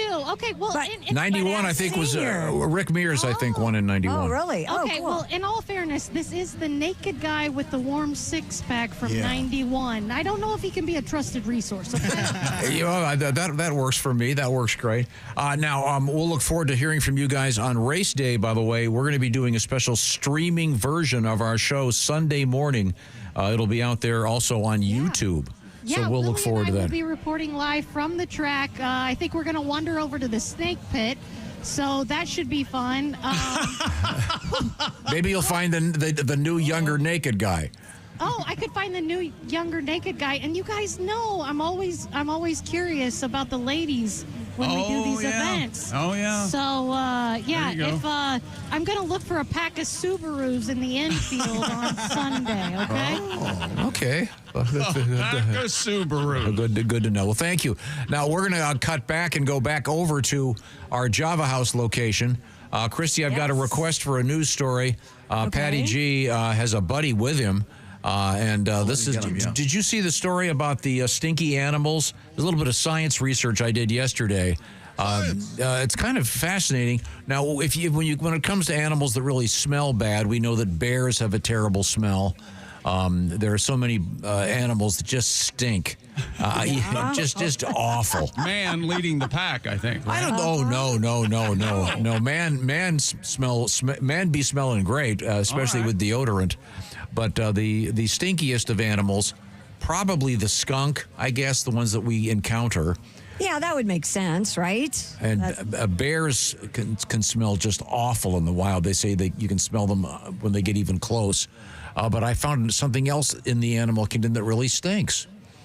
There it is from the science desk when it comes to stinky animals. It's actually the stink bug. No, there's the stink bird. A bird technically known as the Watsine is a bird with a terrible stench. What? Native to the Amazon, this pheasant-sized oddball eats nothing but leaves. It ferments its food in a specialized gut, kind of like a cow. You know how they, do that? They chew their cud. Yes, thank you, Tom. It causes it to smell like a compost pile on a hot summer day. Ugh. One whiff, and you're going to understand why they call this the stink bird. Now, before we get to our song, you may recall, Josh, back in the days of vinyl, Stinkbird, the Vinyl 45, that was the largely ignored B-side of the song Freebird from Skynyrd.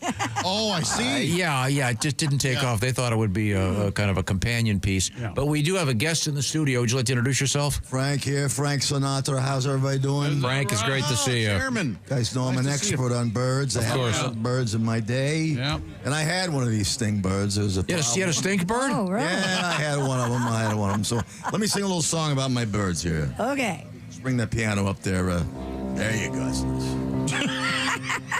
Thank you very much. Regrets. I've had a few. But there was one bird that I had that made me go, phew! Smelly bird. Stink bird. stunk worse than a skunk. Or Lana Turner when she was really drunk. That's one smelly broad when she had a load on. I had to get rid of all my birds. And the stink birds. They smelled like dog turds. Oh, you heard me, Josh. Yeah. So I opened up their cages and let them fly away. See you later, stink bird. Okay, thank you very much. Have fun out there. Very nice. Have you ever made the mistake of squishing one of those stink bugs? Oh. And get that stuff on your hands? You smell like that for 2 weeks. It's unbelievable. I don't know what's in there, but it's amazing. Fifi. Fifi. You know the punchline of that joke. Oh, never mind. But we. I have a story that kind of would be smelly, I would think. What's that? A Houston man helping his neighbor move furniture made a gruesome discovery: a dead body in a box. Here we go. 36-year-old Stephen Eberly had asked the man next door to help move items from his home back on May 16th. While lifting one of the heavy boxes in the driveway, the neighbor looked inside and found a body. Yikes. The victim was identified as Luis Silva Mendez, a contractor who'd been working for Eberly and his girlfriend. He had been stabbed multiple times. Oh, yeah? By the way, police did arrest Mr. Eberly. I kind of get stabbing a contractor, don't you? Oh, yeah. I don't know, Tom, you want to take this? You reach a certain point where you got to do something. Yeah. Yeah, but here the guy, he volunteers to help his friend move. We had that news story about how much people hate helping people move. Yeah, this just emphasizes why you shouldn't do that. Yeah, hey, can you help me move? And by the way, bring a hearse. Wow, you're moving furniture and then you're being interviewed by that guy from Dateline. Horrifying. What do you do? Do you say something? Do you drop it and run? What would you do?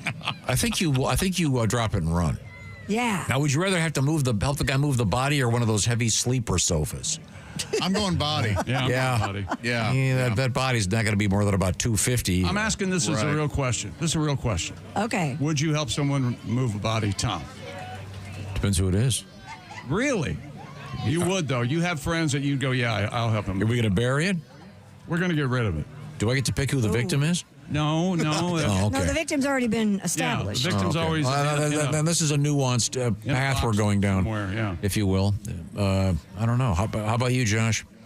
I would do it again, yeah. Yeah, okay. Okay, good. All right, fair enough. And thank you for that, Josh. Yeah, hey, Pat, you're welcome. Okay. Now, once again, let's explain. If you're just joining us, this is the Bob and Tom program coming to you from two locations. We're at the O'Reilly Auto Parts Studios, and then we have Josh and Willie G and Miss Hooker and Christy Lee. They are within the confines of the huge Indianapolis Motor Speedway at our special Java House location, and be looking for the Java House car in the 109th running of the Indianapolis 500. And have you been sampling some Java House peel and pour coffee, tea, et cetera, Christy? Oh, absolutely. The salted caramel is my favorite. I've had a couple of those. And Josh, you've had salted caramel as well, correct? I have had 8 different types. And yes, my bladder doesn't know what to do. Yeah. And we are as far away from a bathroom as you can possibly imagine. Long hike. No kidding. In the cold. But yes. I'm looking at 2 trash cans, and if I can get all the people here to close their eyes for 3 minutes. Yeah. It wouldn't be the first time. We were a little late earlier. It wouldn't be the first time thousands of people have witnessed a man peeing. That's right. In the confines of the Speedway. Well, thank you very much. Right, yeah. A couple quick reminders. We have a really cool shirt out there at bobandtom.com. It's on our pop-up shop. It's not going to be there too long. It'll be there just a few more days. You might want to check that out. I know you guys have seen a few of them out there already. Yes, we have. Also, a special edition of this show, a Sunday edition of the Bob and Tom Show, will be streaming in the usual locations, including on our YouTube channel. So if you get a chance, check it out. We'll be starting, I want to say, at 7 o'clock Eastern time on Sunday morning with a special edition of this show in honor of the 109th running of the Indianapolis 500. Now, once again, if you're just joining us, hello. let's say hi to the guys. Christy, got another news for us while you're there? Oh, I have plenty of news for you, Tom. I'd never let you down. A man who jumped off Vancouver's Cambie Street Bridge told police he did it on a dare, but was high on meth. Firefighters responded to reports of someone jumping and found the 29-year-old sitting on the rocks below. Crews gave him a life jacket and flotation device before bringing him to safety. He was then taken to the hospital. Vancouver police say he admitted to using meth and stated someone had dared him to jump, so he did. Well, what am I supposed to do, man? He dared me. No. Now, was it a double dog dare or just your single? I don't know if it was a double dog dare. I think it Doesn't was a say double that. dog dare. It would have been in the story. You know, when your think? when your friend is some dude they call Chainsaw Dave, maybe You know maybe don't do Chainsaw it. Dave? Maybe from summer school? They didn't even. He didn't even hurt himself. No, it sounds like he didn't. I think he's all methed up. He's all methed up. Methed up. Josh. Audible groans from the live crowd. Yeah. And a loud boo as well. No. Well, if they want, I can play. Oh no. No. The most famous No. lisp in recorded history. No. The most famous lisp It's in not a recorded lisp. history is what he wants to Not. do. Okay. Sorry. I'm going to move on. Okay. What do you got? A news anchor in New York continued to host the morning show while going into labor. WRGB reports anchor Miss Olivia Jaquith. No. So what? Olivia Jaquith? No, I just said started. Queeth. No, you didn't. Q-U-I-T-H. You did not. Well, Okay. I bet there was a queef or two when that kid came out. I imagine that her helped. water broke before the show, and she was determined to deliver the news. She finished the entire 3.5-hour broadcast. I was gonna and say. then delivered a baby boy. The video I saw, she seemed, right at the beginning, she seemed incredibly calm and like, yeah, labor has just begun and it's all right. And she was like real calm about it. Wow. Yeah. Yeah, you know when she got knocked up, you know what her boyfriend said to her? No, what? This just in. And then she said, I didn't notice. They messed up, didn't they? Authorities in Colorado recaptured a kangaroo that hopped away from home for the second time in less than a year. The pet kangaroo named Irwin. first got get loose your ass in this yard. I assume that's a tip of the hat to Steve Irwin, I'm guessing. Probably, yeah. He got loose in Durango last fall. Oh, my Durango, number 95. He escaped again earlier this week with What was officials. that? What was that? Little Rob Zombie for that ass. Oh, of course. I didn't know either, Tom. Tom just said, "Oh, of course." I You really confused Tom on that one. I missed that one. I'm sure it Irwin sounds like a good escaped again earlier this week with officials finding it more difficult to corral the loose kangaroo after he had grown significantly since his first breakout. And he obtained a gun. Everybody run. The kangaroo's got a gun. But if you're in Colorado, odds are you're high. You know, some stoner sees a kangaroo go by. Hey, man. You know, of all the exotic animals, big cats, of course. Stay away from big cats, probably. Oh, you yeah, know? yeah. And no kangaroos, man. I mean, they'll punch you, they'll kick you. Yeah, they're strong. They're built like They are. boxers. It's like nature. They want to start punching you as soon as they Yeah. see you. Yeah, we had a story about a kangaroo killing some guy. And what's up with the kangaroos online? You see, they look like they've been working out I know. in the They're prison gym for like 6 Oh, yeah. They're all Yeah. shredded. What the hell is that all about? They all have John Cena's chest. They really do.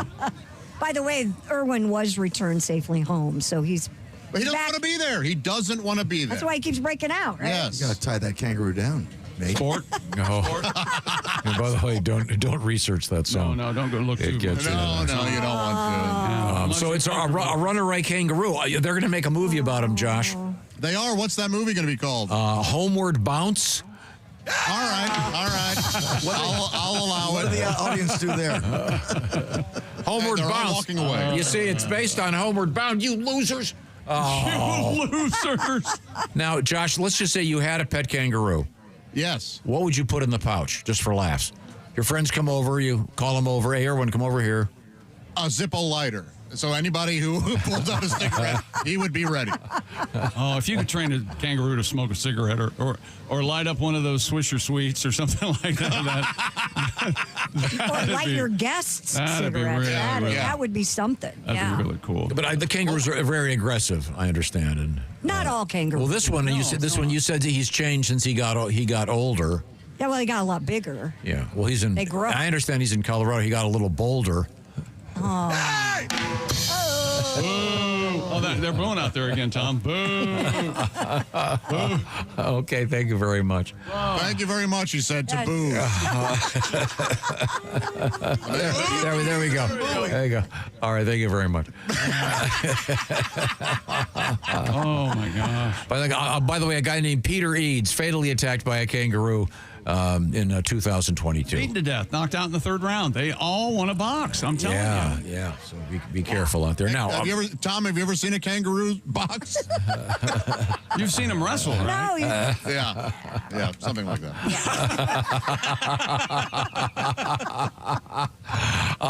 Let me explain how this works. There we go. This part of our program is, of course, brought to you by Java House. Java House. A lot going on here at the Java House refreshment stand. Now, you guys, I know the listeners can find you guys and get a ticket for a special limited edition Java House poster signed by everybody here in our crew. Yes. The first 50 to exactly show right. up can ask for that poster. It'll be yours. It's really cool. They're just giving away Java House coffees, and they're giving away this poster. Is that right? Yeah, come up and ask for it. Once again, we have Christy and Josh and Willie, and I know Miss Hooker are in the confines of the Speedway. Find them and get one of those posters. They're really cool. And I'll mention that Java House is the official coffee of the Bob and Tom Show and the official refreshment of the Bob and Tom Show. I say that because your peel and pour includes hydration drinks, energy drinks, lattes. It's not just coffee and tea. And the way it works is you don't need a Keurig. You just grab this. Here's one right here. This is the Colombian medium roast cold brew. You pop it in a cup, add hot water if you want hot coffee, and you go from there. You can do iced water and have nice iced coffee. It's up to you. It's very simple. It's simplifying the coffee room at your office or at home or while you're traveling. Get started by going to javahouse.com. Use the promo code Bob and Tom to get 25% off your order. That's javahouse.com. Once again, that promo code Bob and Tom, one word, to get a staggering 25% off your order.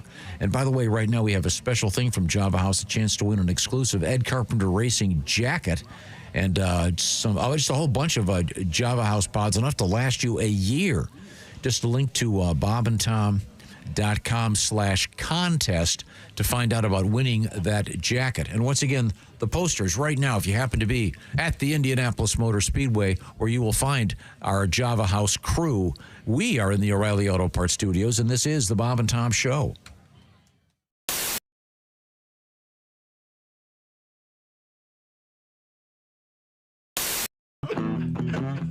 Yeah, you ready? Ask me again. How you like it so far? Making coffee at the office was a hassle, was a chore. Hooked up with Java House, it ain't a drag no more.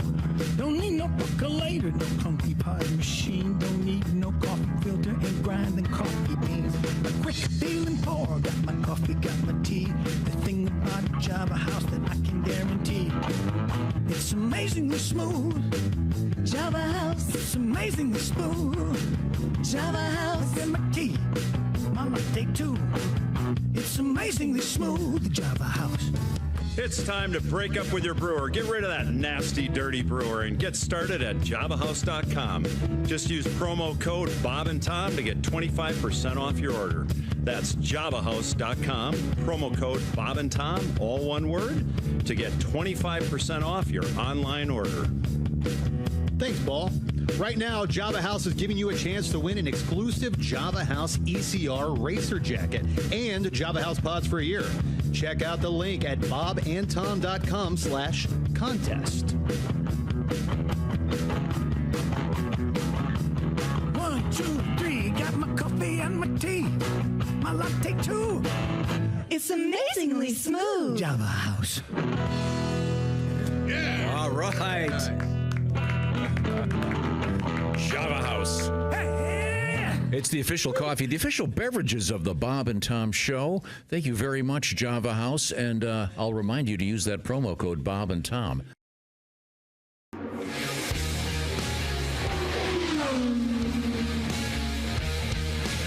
You look up to your parents, your grandparents, and you go there, and you're having a good time because they're having a good time, and they explain it to you, and you just get caught up in the excitement. My grandfather, my mom's dad, again, they were from Speedway. They lived in Speedway, old Speedway.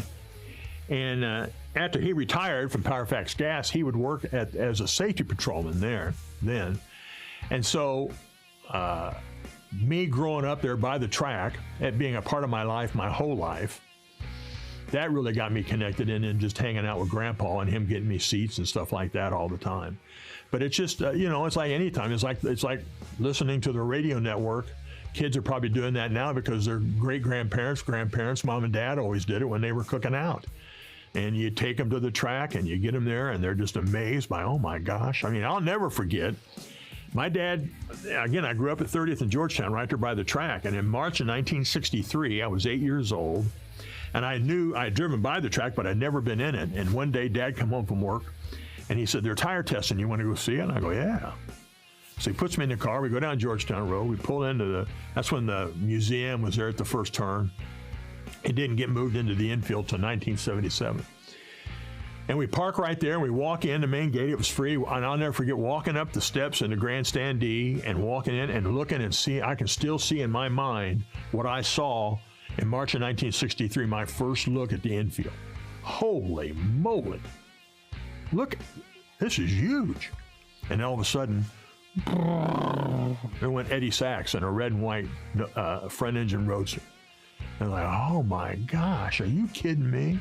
And I think kids, and they're right there with your dad or their grandparents or whomever, and they experience that, and they get caught up in it, And I mean, some kids, maybe that doesn't happen until they're a teenager and they're down drinking when they aren't supposed to be in the infield somewhere or something like that. But it just grows on you, And then living in Eagledale, spring fever is bad enough on a kid. You're 3rd grade, 4th grade, 5th grade, 6th grade. I went to school 79 right up on 34th Street. Of course, there's no air conditioning. Windows are open. Well, May 1st starts, and all you hear is race cars. And I could tell the difference between an Offie and a Ford. I'm going, oh, man, that's probably Foyt going through Ford. Oh, that's an Offie. Okay, that's probably Bobby Hunter. And, I'm trying to learn my Gozintas as Jethro, I'm trying to learn 4 times 5. And who cares? Listen, oh, man, that was a Ford. That was probably Mario.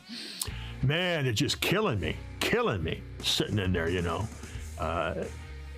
So that place, again, my first 500 was in 67, and I've been to every one since.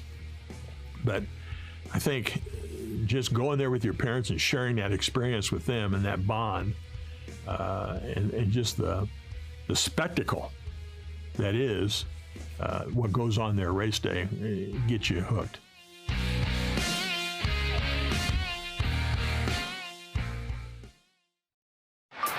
The reviews are in, and America can't get enough of Chick McGee's Silac commercial. Fanatical fans everywhere are even watching it in reverse. This actually kind of makes sense. Truth is, you won't be finding any retirement checks in your mailbox until you first go back into your house and log on to SilacINS.com. At the Silac website, you'll even find a special link just for Bob and Tom listeners. Hey, hold on now. This part shouldn't be going backwards. There we are. It's SilacINS.com. Don't go backwards in retirement. Look forward to your retirement. Look into an annuity from Silac Insurance.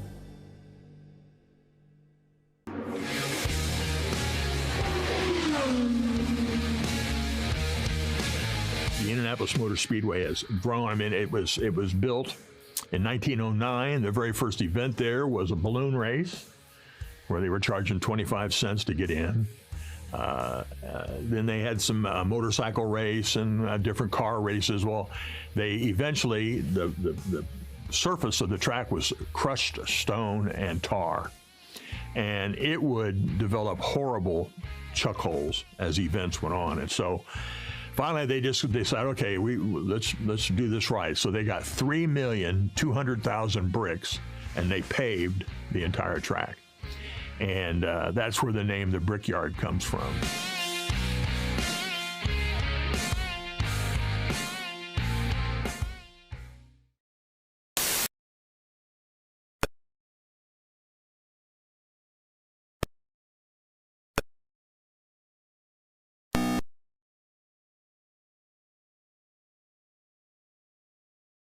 o'clock on Sunday morning. It's a great forecast, looking great for both today, Saturday, and Sunday. Yeah. Hey, welcome back to the Bob and Tom Show. We're in the O'Reilly Auto Parts studios back here at Mission Control and out at the Indianapolis Motor Speedway. It's Willie Griswold, Jess Hooker, Josh Arnold, and Christy Lee. Hello. Hello. Hello, indeed. We've learned a lot this morning. I was trying to think what are the most famous trophies in sports. Stanley Cup. Yeah, that's way up there. The Lombardi, but they're trying to get the college football playoff. That crystal football. What is that whatever. thing? Yeah. It's a football. But the Borg Warner Trophy is incredibly famous. So that, of course, is the trophy that stays at the Indianapolis Motor Speedway that has the little sculptures of the faces of all the winners. Their drivers get a smaller version, right? Yeah. I was doing a little research because we found out that it's usually photographed at a certain angle because there is a naked guy waving the flag on top of the trophy. And you can see everything. You can see everything. Thank you. That's what I'm looking for. Now I was doing some research on trophies in general, and do you know yes. If you need some help, Josh. I've got a lot of info about participation trophies. 120 of those in my life. I think we should submit a new naked person at the top of the trophy. Yeah. Christy, would you pose? No, God, no. But you always say you're good bottomless, not topless. Yeah, we're just I'm not thinking gonna get naked on top of a trophy. No, this is a naked man. There's a naked man. The size of the guy. So I thought that was safe. That was Okay, fair enough. No, chick, the original Lombardi trophy had a nude Vince Lombardi on the top. That's not his family objected. Although I understand it was quite something, if you know what I'm saying. You forgot about the plates that you get. Don't you get a plate when Wimbledon? No. Yeah. Sure. I much prefer trophies. What do you do with the plate?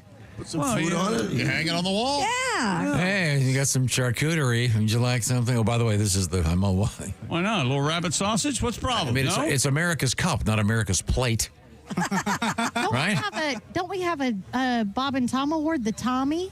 Don't we get those when we do something Yes. that Tom approves of? Is there actually a physical trophy for that? I've been meaning to get that. Been meaning to get that done for 40 years. No, do you guys remember?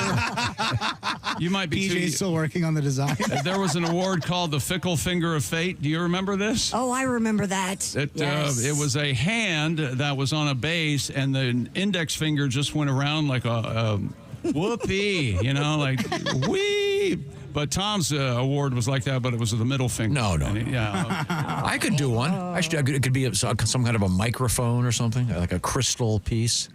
The Tommy Awards. Plus or minus 6 months. How long do you think that'd take you to get done? Never. Yeah, that's going to be a while. Never. Yeah. I actually did once. I contracted a guy to make these awards. There we go. Yeah. Christy, it was. I'm serious. Money well spent. I paid in advance, and they never showed up. Paid him in advance. Yeah. That tracks. I put a very substantial down payment down. Now, how long was it before you realized they hadn't shown up? Well, his studio was right next to the sushi place I would go to all the time. You know the one I'm talking about, Chrissy? Yes, I know where you're talking. Sounds legit enough for me. And then when I noticed that it wasn't there anymore, I mean, the sushi place was there, but the trophy shop was gone. I realized I'd been had. Wow. I knew this was a scam. Thus, no Tommy Award. Body to bury. Now, Willie G. Something interesting in the world of sports, and you mentioned it earlier. The Indiana Pacers are actually playing tonight and Sunday evening. The significance of that is they're playing at Market Square. Market Square. Sorry, the MSG tonight. But they'll be at the Field House in Indianapolis the evening of the 109th running of the Indianapolis 500. Yes, sir. The old Indy double. I think it's the second time it's happened before, right? And Wilbur, you have tickets to the game and the race, correct? I did buy tickets to the Pacers game. I did. Are you taking Auntie Jess, I assume? I don't know. I might take my brother. I might take my cousin What about Cooper. your godfather? All wrong answers. All wrong answers. Why don't you take no one and just have a nacho chair? Oh, yeah. What do you got to do? Yeah. I'm very excited. See, everybody's nearsighted. Josh has 20/20 vision. He sees A nacho chair. Sees it all, man. And then if you're out there and you're curious about how much Pacers tickets cost on Sunday night, it costs about as much as rent in Chicago. Whoa. Yeah. Hey, well, it's worth it. Those Frank Caliendo shows are worth it, right? Helping out, you bet. They're helping out. Yeah. Now, I know we're running out of time here from the Indianapolis Motor Speedway, Tom, and you're going to get mad at me for saying this, but I do have to say, hurry. happy birthday and happy anniversary to my husband because it both falls on this day. Oh, Randy. So, Andy, I don't know where you are, but I'm right here, dumbass. I'm right here. What the hell? Well, if it's his birthday, I guess you'll be standing at the race Sunday. You worn me down to a little nub. You don't even recognize me anymore. It's all right. No. I'll see you when you get He's home. going to make his way into the winner's circle, Tom. Christy, how old does he feel today?